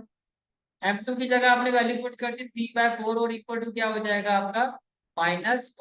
तो समझ में आ रहा है? ठीक है। आप देखो जब आप इसको सॉल्व करोगे 3 को आप q के साथ मल्टीप्लाई करोगे क्या होगा 3q, तो 3 को -3 से मल्टीप्लाई करो तो -4 को p के साथ मल्टीप्लाई करो तो 4p, और 4 को +1 के साथ करोगे +4 इक्वल टू क्या हो जाएगा -1। ये बात समझ में आ रही है? ठीक है। अब आगे देखो, by solving this 4p plus 4 को -1 से मल्टीप्लाई करोगे तो क्या होगा 4p इंटू -1 -4p, 4 इंटू -1 क्या हो जाएगा माइनस। इसी क्लियर? ठीक है। जब आप इसको सॉल्व करोगे तो यहाँ से एक इक्वेशन बनती है -4p, यहाँ के क्या हो जाएगा +4 प्लस 3q -4 और -9, -4 को जब मैं यहाँ शिफ्ट करूंगा तो -9 प्लस 4 ये क्या हो जाएगा -5 इक्वल टू 0। और ये आपके पास फर्स्ट इक्वेशन आ गई। यहाँ तक कोई डाउट है तो बताओ, क्लियर है यहाँ तक? ठीक है। अब यहाँ पे देखो आपको p और q फाइंड करना, दो वेरिएबल है, दो इक्वेशन चाहिए, एक आ गई, एक इक्वेशन आ गई, ठीक है।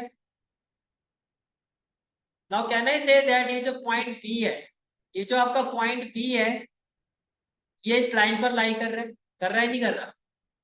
अगर कोई पॉइंट किसी लाइन पर लाई करता है तो वो पॉइंट उस लाइन को क्या करता है सेटिस्फाई करता है। वो सेटिस्फाई करने का मतलब x की जगह क्या पुट कर दोगे p, तो क्या हो जाएगा 3p, y की जगह क्या पुट कर दोगे q, तो क्या हो जाएगा -4q। तो दो इक्वेशन आ गई।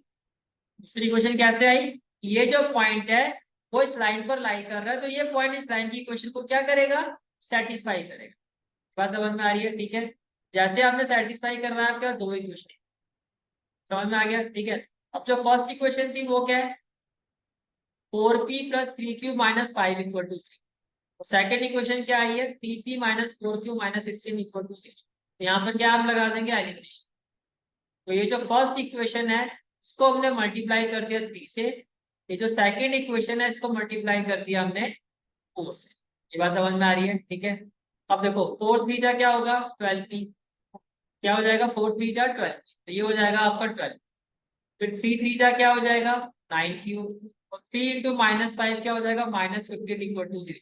फर्स्ट इक्वेशन इसमें कन्वर्ट होती है, ये बात क्लियर है? ठीक है। इसके बाद आ जाओ सेकेंड इक्वेशन को देखो, 4 3 क्या हो जाएगा 12p, 4 इंटू -4q क्या हो जाएगा -16q, और 4 इंटू -16 क्या हो जाएगा -64 इक्वल टू 0। यहाँ तक कोई डाउट है तो बताओ, क्लियर है यहाँ तक? ठीक है।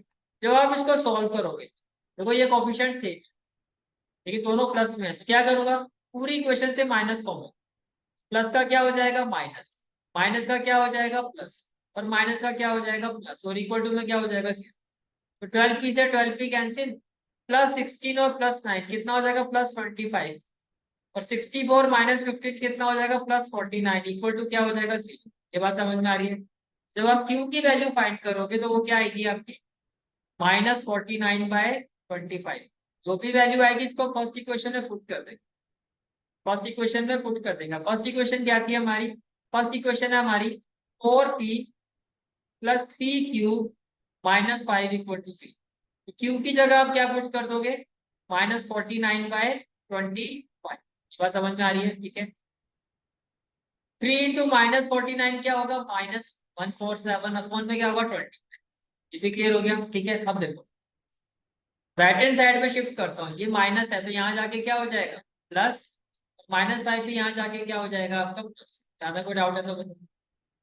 क्लियर है यहाँ तक? ठीक है। जब आप इसको सॉल्व करोगे यहाँ से एलसीएम क्या आएगा, यहाँ से आपका एलसीएम आ जाएगा 25, तो ये हो जाएगा 147। 25 इंटू 5 कितना हो जाएगा, 125। ये बात समझ में आ रही है? क्लियर है यहाँ तक? ठीक है। Finally what we will have, तो आप सॉल्व करोगे 147 प्लस 125 ये हो जाएगा 270, डिवाइडेड बाय क्या हो गया 25, इक्वल टू में क्या हो गया 4। ये भी क्लियर हो गया। 4 से देखो, अब कहने से that P will be equal to 272 by 25, ये मल्टीप्लाई हो रहा है, यहाँ के क्या हो जाएगा डिवाइड। अब देखो 4 6 या 24 और 4 8 या 32, तो P की वैल्यू क्या आ गई 68 बाय 25 आ गया क्या वैल्यू। तो P भी आ गया, तो आपने पहले फाइंड कर लिया था। तो फुट ऑफ परपेंडिकुलर के जो कोऑर्डिनेट्स होंगे वो क्या होंगे 68 by 25 comma minus 49 by 20. This is a very important. Is it clear? ठीक है। The perpendicular from the origin to the line y equal to mx plus c, meet it at the point minus 1 comma 2. Find the value of mx. देखो पहले figure को समझो, आपको ये कहा जा रहा है क्या, कहना इसे था this is the origin point, इसके कोऑर्डिनेट क्या होंगे 0, और ये लाइन है जिसकी बात की जा रही है, जिसकी equation according to the question कितनी है y equal to M x plus. अब आपको ये कहा जा रहा है आपने ओरिजिन से एक परपेंडिकुलर ड्रॉ, क्या ड्रॉ किया परपेंडिकुलर, और ये परपेंडिकुलर इस लाइन को जिस पॉइंट पे मीट कर रहा है, जिस पॉइंट पर मीट कर रहा है उस पॉइंट के कोऑर्डिनेट्स क्या है -1,2। पहले बताओ फिगर समझ में आ गई आपको? ठीक है। फिर आपको क्या कहा जा रहा है, किसकी वैल्यू फाइंड करनी है m की, और आपको क्या कहा जा रहा है m और c की वैल्यू फाइंड। पहले बताओ क्वेश्चन क्लियर हो गया? ठीक है, अब ध्यान से देखो equation of line A B as पर क्वेश्चन वो क्या है y equal to M x plus. तो ये तो आपको पता है ये कौन सी फॉर्म होती है एम एक्स प्लस समथिंग, ये y इंटरसेप्ट फॉर्म होती है जिसमें m आपको पता स्लोप है। तो एज पर दिस इक्वेशन इस लाइन का स्लोप की वैल्यू क्या है m। अच्छा, क्या मैं इस लाइन का स्लोप फाइंड कर सकता हूँ? अगर 2 पॉइंट गिवन हो तो आप स्लोप फाइंड कर सकते हो। इसका स्लोप फिर क्या होना चाहिए, अगर से इसका स्लोप मैंने ले लिया m, जैसे ये m है तो इसका ले लिया m, क्या होगा y2 minus y1 upon x2 minus x1। समझ में आ रही है मेरी बात? PQ, तो PQ का मतलब ये आपका हो गया x1, 2 आपका हो गया y1, 0 आपका हो गया x2 और 0 आपका हो गया y। इतनी बात समझ में आ गई आप? ठीक है। तो जब आप इसका स्लोप फाइंड करोगे तो क्या हो जाएगा y2 माइनस y1, 0 माइनस 2, और x2 माइनस x1 आपका -1, तो माइनस माइनस क्या हो जाएगा प्लस, तो ये आपका आ गया माइनस। अब ये दोनों लाइन आपस में परपेंडिकुलर, तो कहने से that m into m2 should be equal to minus, m into m2 should be equal to -1। जैसे आपने -1 के इक्वल रखा तो आपके पास m की वैल्यू तो आ, एक काम तो हो गया। अब क्या वैल्यू फाइंड करनी है आपको c की। अब अगेन जो अभी प्रीवियस क्वेश्चन में हमने कंसेप्ट यूज किया था, क्या आप एग्री करते हो कि ये जो पॉइंट है वो इस लाइन पर लाई कर रहे हैं? तो अगर कोई पॉइंट किसी लाइन पर लाई करता है तो वो उसको क्या करता है सेटिस्फाई। सेटिस्फाई करने का मतलब क्या है कि y की जगह क्या आ जाएगा 2, x की जगह क्या आ जाएगा -1, और m की वैल्यू आपने अभी फाइंड कर ही ली है। बाकी बची क्या, बचा क्या c आप फाइंड कर दोगे। मेरी बात समझ में आ रही है? ठीक है। तो आपकी अप्रोच क्या होगी, ये जो आपका पॉइंट है P-1, 2 ये लाई कर रहा है ए, और एपी की इक्वेशन क्या है y equal to M x plus c. तो y, तो ये पॉइंट इसको सेटिस्फाई करेगा, तो y की जगह क्या आ जाएगा 2, x की जगह क्या आ जाएगा -1, और प्लस में क्या हो जाएगा c। ये बात समझ में आ रही है? ठीक है। नाउ 2 ये माइनस है, यहाँ जाके क्या हो जाएगा प्लस है, इक्वल टू क्या हो जाएगा c। अभी आपने m की वैल्यू फाइंड की थी, क्या आई थी 1/2, तो इस m की जगह 1/2 कर दो, 2 प्लस हाफ कितना हो जाएगा 5/2, तो m की वैल्यू आ गई हाफ, c की वैल्यू क्या होगी 5/2। Now next question is question number 15। भाई question number 15, question number 17, especially these two are very important. Question number 15 is if P and Q are the length of perpendicular from the origin, the line x cos theta minus y sin theta equal to k cos 2 theta, and x sec theta plus y cosec theta equal to k respectively, prove that p square plus 4k square equal to k square. अब ध्यान से समझो, आपको ये कहा जा रहा है p जो है किस वो क्या है, length of perpendicular from the origin to this line. ये बात समझ में आ रही है, ठीक है। इसी तरह से जो आपका q है वो क्या है, length of perpendicular from origin to this line. अगर ऐसा है तो आपको ये बताना है कि P square plus 4q square जो है वो आपका के स्क्वायर के इक्वल। पहले पता क्वेश्चन समझ में आ गया कि पी क्या है और क्यू क्या है, ठीक है। देखो ये आपकी फिगर, ठीक है। तो अगर मैं एज पर फिगर जाता हूँ तो आप इसको ऐसे समझो, ये हो गया origin point, this is the origin point. Origin से आपने एक परपेंडिकुलर ड्रॉ किया और जिस लाइन की हम बात करें this is the line. Line जो है दो केसेस है तो दोनों केसेस में लाइन की जो इक्वेशन है वो डिफरेंट है। अब ये बात बताओ, ये आप ऑलरेडी पढ़ चुके हो कि किसी भी पॉइंट से जो परपेंडिकुलर डिस्टेंस होता है लाइन का वो इसके इक्वल होता है रूट ए स्क्वायर प्लस बी स्क्वायर। इसमें तो कोई डाउट नहीं है, ये हम पढ़ चुके हैं, ठीक है। अगर मैं क्वेश्चन ऑफ फर्स्ट लाइन की बात करता हूँ तो क्वेश्चन एज पर क्वेश्चन जो आपकी फर्स्ट लाइन की इक्वेशन है वो क्या है आपकी, x cos theta minus y sine theta equal to k cos two theta. ये बात समझ में आ रही है, ये क्लियर हो गया पॉइंट। एज पर क्वेश्चन जो फर्स्ट लाइन की इक्वेशन है वो क्या है आपकी, x cos theta minus y sine theta equal to k cos two theta. और जो सेकंड इक्वेशन है वो क्या है आपकी, x sec theta plus y cosec theta equal to. तो फर्स्ट ऑफ ऑल क्या इतनी बात समझ में आ गई आपको, फर्स्ट इक्वेशन के x cos theta minus y sine theta equal to k cos two theta. और सेकंड लाइन की जो इक्वेशन है वो क्या है, x sec theta plus y cosec theta equal to. ये क्लियर हो गया। अब देखो इक्वेशन स्टैंडर्ड फॉर्म में जब इक्वेशन को लिखा जाता है तो इक्वल टू में क्या होता है, स्टैंडर्ड फॉर्म में जब इक्वेशन को लिखा जाता है तो इक्वल टू में क्या आता है, तो ये जो प्लस के कॉस टू थीटा है इसको अगर मैं लेफ्ट हैंड साइड में शिफ्ट करता हूँ तो क्या हो जाएगा, minus k cos two theta equal to 0। इसी तरह से ये जो प्लस के इसको मैं लेफ्ट हैंड साइड में शिफ्ट करता हूँ तो ये इक्वेशन क्या बन जाएगी, x sec theta plus y cosec theta minus k equal to. Clear हो गया, ये क्लियर हो गया यहाँ तक, ठीक है। Distance from origin, distance from origin, origin से जो डिस्टेंस है इसको हमने क्या कंसीडर किया है, फर्स्ट वाले केस। सेकंड वाले केस में ये डिस्टेंस क्या है आपका, एक केस फर्स्ट वाले केस में क्या है पी, सेकंड वाले केस में क्या है, तो समझ में आ गया आपको। अब चाहे पी आप फाइंड करते हो या क्यू आप फाइंड करते हो फॉर्मूला तो यही लगेगा, फॉर्मूला यही रहेगा ना, क्योंकि कौन सा डिस्टेंस है, perpendicular. Perpendicular distance of a point from a line is equal to modulus of ax1 plus by1 plus c upon root a square plus b square. तो यहाँ तक तो दोनों का केस समझ में आ गया आपको। मुझे बताओगे ए और बी क्या है, ए क्या होता है यहाँ पर, coefficient of x, very good. तो ए की वैल्यू क्या हो जाएगी, cos theta. What about b, minus y sine theta. What about c, minus k cos, कुछ ऐसे ही होगा। और x1 y1 पॉइंट के कोऑर्डिनेट जो हमारे केस में क्या है 0 और, ये बात समझ में आ गया, ठीक है। तो क्या आप केस 1 में इन सभी वैल्यू से एग्री करते हो, ये हमारा क्या है cos थीटा, बी क्या होगा माइनस वाई साइन थीटा और सी क्या होगा माइनस के cos टू थीटा। और x1 क्या होगा 0 और y1 भी क्या होगा 0।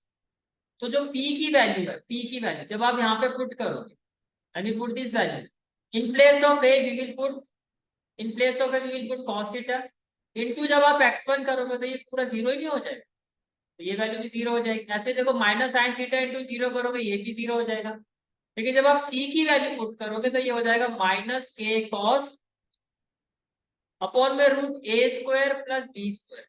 ए स्क्वायर क्या हो जाएगा cos थीटा का स्क्वायर और बी स्क्वायर क्या हो जाएगा साइन थीटा का स्क्वायर। यहाँ तक क्लियर हो गया।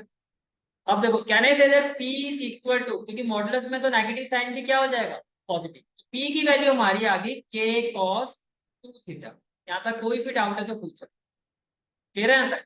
इसी तरह से आप क्यू पर आ जाओ। अब क्यू के केस में मुझे पहले ये बताओ व्हाट अबाउट ए, इस इक्वेशन में ए की वैल्यू क्या होगा sec theta. What about b cosec theta. What about c minus. और x1 y1 क्या हो जाएगा 0 0, ठीक है।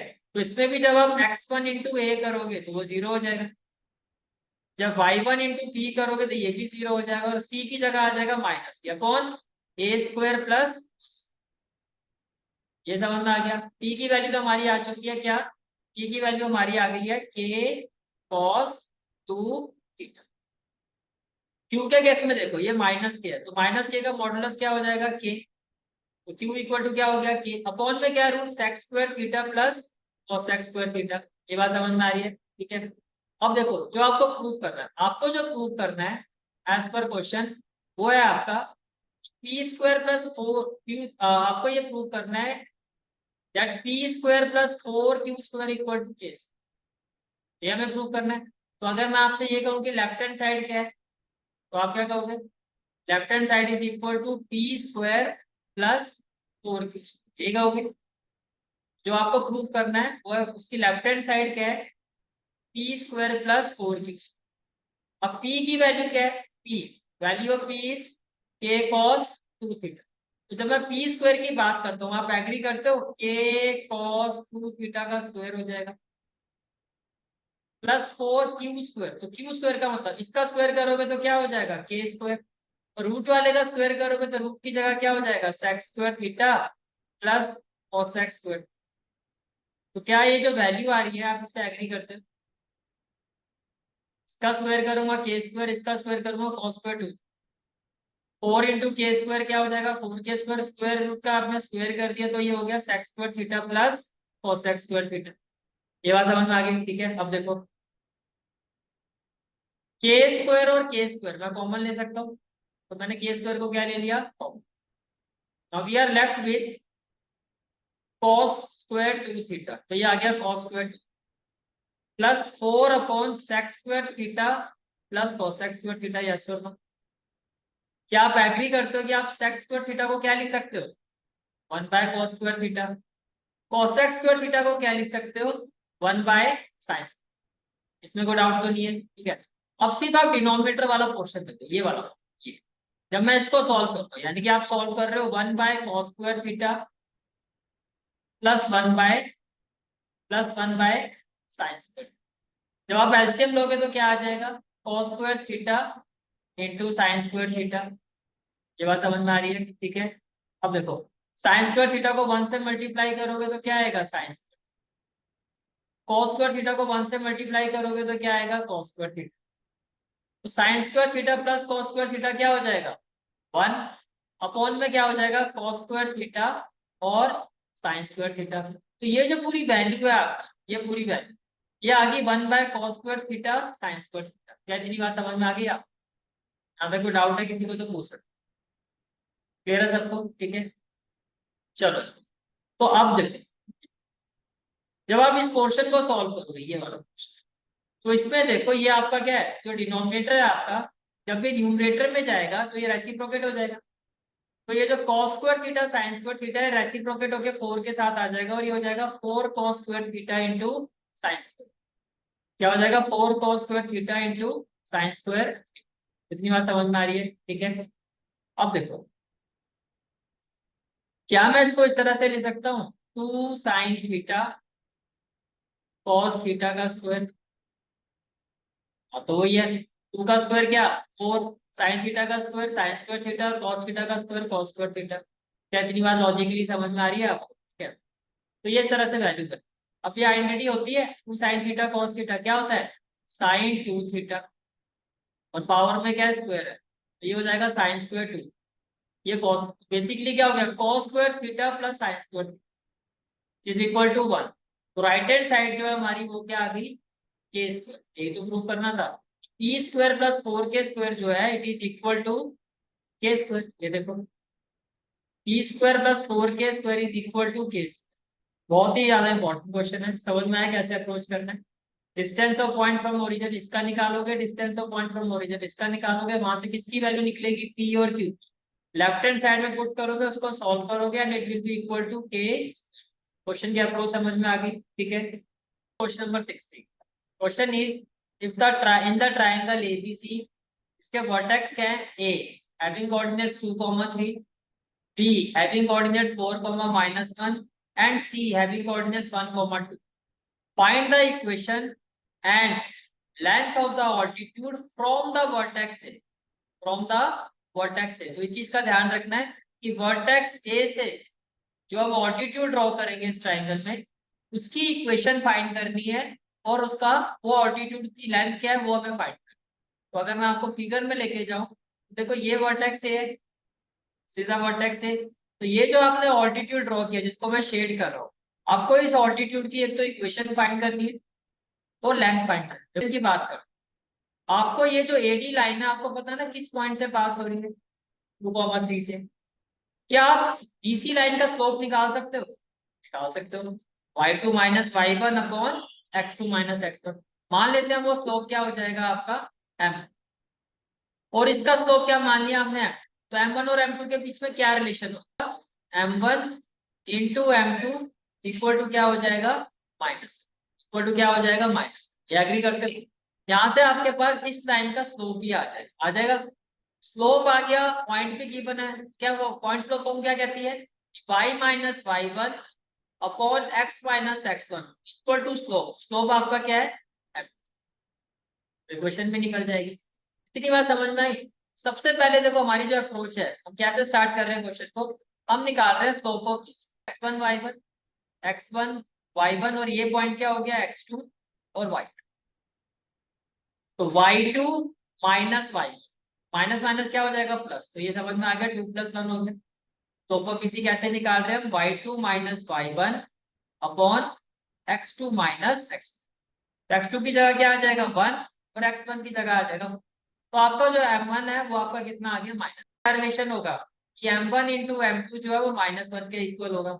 m1 की वैल्यू आपने अभी फाइंड किया -1 आई, तो यहाँ से m2 माइनस से माइनस कैंसिल, तो m2 की वैल्यू भी आ गई। Equation of line AD by इस कौन सा कॉन्सेप्ट लगाऊंगा मैं यहाँ पे, point slope, point slope. Point क्या है 2,3, स्लोप क्या है 1।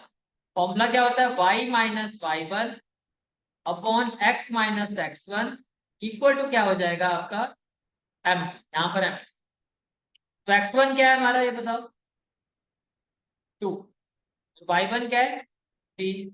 तो y माइनस y1 की जगह क्या आ जाएगा, x माइनस x1 की जगह क्या आ जाएगा 2 इक्वल टू m2 की जगह क्या आ जाएगा 1। ये बात समझ में आ रही है? ठीक है, अब क्रॉस मल्टीप्लाई करोगे तो क्या हो जाएगा y माइनस 3, x माइनस 2 को 1 से मल्टीप्लाई करोगे तो क्या आ जाएगा x माइनस 2। तो ये आपके पास इक्वेशन आ जाएगी, इसको सिंप्लीफाई करके x minus y plus 1 equal to, equation find कर रहे हो तो how can we find the equation of this.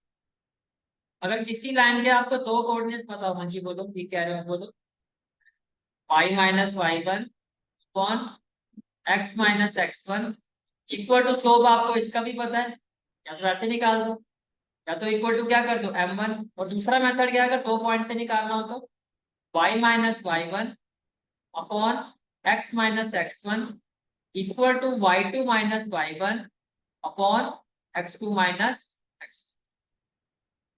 ये बात समझ में आ रही है? ठीक है, तुमसे भी निकाल सकते हो। हमने यहाँ पर जो निकाला है इसको इससे निकाला है पॉइंट स्लोप 1,2। मैंने आप 1,2 भी ले सकते हो। तो आपने यहाँ पे जो पॉइंट लिया वो क्या लिया है भाई, देखो लाइन जो है आपकी ये कुछ हमने क्या ले लिया, इस पॉइंट को ले लिया x1 y, क्या ले लिया x1 y। तो ये हो गया आपका x1 और ये हो गया आपका y, समझ में आ रहा है? अदरवाइज अगर हम दूसरे मेथड से निकालते हैं तो देखो p, p के कोऑर्डिनेट्स क्या है जरा बताओ मुझे, 4 कॉमा माइनस। p के कोऑर्डिनेट्स क्या है 4 कॉमा माइनस, और c के कोऑर्डिनेट्स क्या है 1,2 1,2। सेकंड मेथड से निकालोगे तो बताओ क्या होगा y, इसको मैं ले रहा हूँ x1, ये हो गया y1, ये हो गया x2 और ये हो गया, अब बताओ y माइनस y1 की जगह क्या आ जाएगा माइनस माइनस क्या हो जाएगा +1 अपॉन x माइनस x1, तो x minus 4, y2 minus y1 तो 2, y1 की जगह -1 तो माइनस माइनस क्या हो जाएगा प्लस, x2 माइनस x1 तो ये हो जाएगा 1 माइनस। तो क्या आप एग्री करते हो y plus 1 upon x minus 4, 2 + 1 कितना हो जाएगा 3 और 1 माइनस 4 कितना हो जाएगा माइनस। अब -3 को इसके साथ मल्टीप्लाई करो, क्या हो जाएगा -3y-3। 3 को इसके साथ मल्टीप्लाई करो, क्या हो जाएगा 3x और -1। यहाँ तक कोई भी डाउट है तो पूछ सकते। क्लियर है यहाँ तक? अब देखो 3x क्या हो जाएगा 3x, -3y right hand side पे जाएगा तो क्या हो जाएगा +3y। ऑलरेडी यहाँ पे -12 है, -3 को राइट हैंड साइड पे लेके जाओ, +3 इक्वल टू में क्या हो जाएगा c। इसको सिंप्लीफाई करके क्या आएगा, ये हो जाएगा आपका 3x +3y -9 इक्वल टू 0। कुछ कॉमन आएगा 3, दोनों साइड में 3 से डिवाइड कर, दोनों साइड में किससे डिवाइड कर रहा हूँ, तो अगर मैं इसको 3 से डिवाइड करूंगा तो ये x आएगा, इसको 3 से डिवाइड करूंगा तो ये y आएगा, इसको 3 से डिवाइड करूंगा -3 आएगा। किसी मेथड से करो इक्वेशन आपकी यही आएगी, x + y -3 इक्वल टू 0। समझ में आ गया? दोनों मेथड से समझा दिया। ऑल्टीट्यूड, लेंथ ऑफ ऑल्टीट्यूड क्या होगा आपका, distance between point A and line, उसको फाइंड करने का क्या है, आपको इस पॉइंट से, इस लाइन से आपको इस पॉइंट का डिस्टेंस फाइंड कर, यही है ना लेंथ ऑफ एडी। अब मैं इस पॉइंट से इस लाइन का डिस्टेंस फाइंड कर, तो अगर मुझे इस पॉइंट से इस लाइन का डिस्टेंस फाइंड करना है तो क्या होगा, डिस्टेंस देखो है ना परपेंडिकुलर डिस्टेंस, तो फॉर्मूला क्या था ax1 plus by1 plus c upon √a² plus b²। ये एग्री करते हो? ठीक है, ये जो लाइन है BC, इसकी इक्वेशन आपने अभी फाइंड, लाइन की इक्वेशन क्या आई है x + y -3 equal to BC। ये जो लाइन है इसकी इक्वेशन क्या आई है x + y -3 इक्वल टू 0। अब मुझे एक एक करके ये बताओ, यहाँ पर a की वैल्यू क्या 1, what about b 1, what about c -3। x1 y1 क्या होगा, x1 की वैल्यू क्या होगी, जिस पॉइंट से निकालना उसके कोऑर्डिनेट्स 2, और y1 की वैल्यू क्या होगी। अब ये सारी वैल्यूज, ये जो वैल्यूज आई, ये सारी वैल्यूज आप इस फॉर्मूले में पुट कर दोगे तो लेंथ ऑफ एडी आएगा नहीं आएगा, समझ में आ गया? ठीक है, तो देखो length of altitude AD, length of altitude AD is equal to distance between point A and line, और ये आपका फॉर्म, ये आपका क्या हो गया फॉर्म। सारी वैल्यूज ऑलरेडी आपकी निकल चुकी हैं। अब एक ही जगह क्या आ जाएगा 1 इंटू क्या हो जाएगा x, प्लस बी की जगह क्या हो जाएगा 1 इंटू क्या हो जाएगा 3, और सी की जगह क्या हो जाएगा minus upon √a² plus b²। तो ये आपका हो जाएगा 1 + 1 2/2। क्या मैं 2 को लिख सकता हूँ √2 इंटू √2, और अपॉन में क्या हो जाएगा √2। तो फाइनल आंसर क्या आएगा, यानी कि जो लेंथ होगी एडी की वो क्या होगी √2। लेंथ ऑफ एडी क्या होगी √2। Is it clear? ठीक है, again very 15 16 17, these three are very very very important. 7, if P is the length of perpendicular from origin to the line whose intercept on the axis are A and B। अगर मैं रफली एक diagram बनाऊं उसको तो आप ऐसे, ये मान लेता हूं ओरिजिन पॉइंट है जिसके कोऑर्डिनेट क्या होंगे 0, यहां से आपने एक परपेंडिकुलर ड्रॉ किया इस लाइन। अब इस लाइन का जो एक्स इंटरसेप्ट है वो क्या है ए, यानी कि ये डिस्टेंस क्या हो गया ए। तो आप एग्री करते हो ये जो पॉइंट होगा, मान लो पॉइंट ए है और इसके कोऑर्डिनेट्स क्या होंगे a, 0, और y इंटरसेप्ट क्या है इसका b। तो इसका मतलब ये जो पॉइंट है इसके कोऑर्डिनेट्स क्या होने चाहिए 0, b। और ये जो परपेंडिकुलर डिस्टेंस है, ये जो परपेंडिकुलर डिस्टेंस है इसको हमने ले लिया P is the length of perpendicular from the origin to the line whose intercept on the axis are A and B, then show that 1/p² is equal to 1/a² plus 1/b²। क्या आप agree करते हो intercept form of line ये होती है xy plus y/b = 1।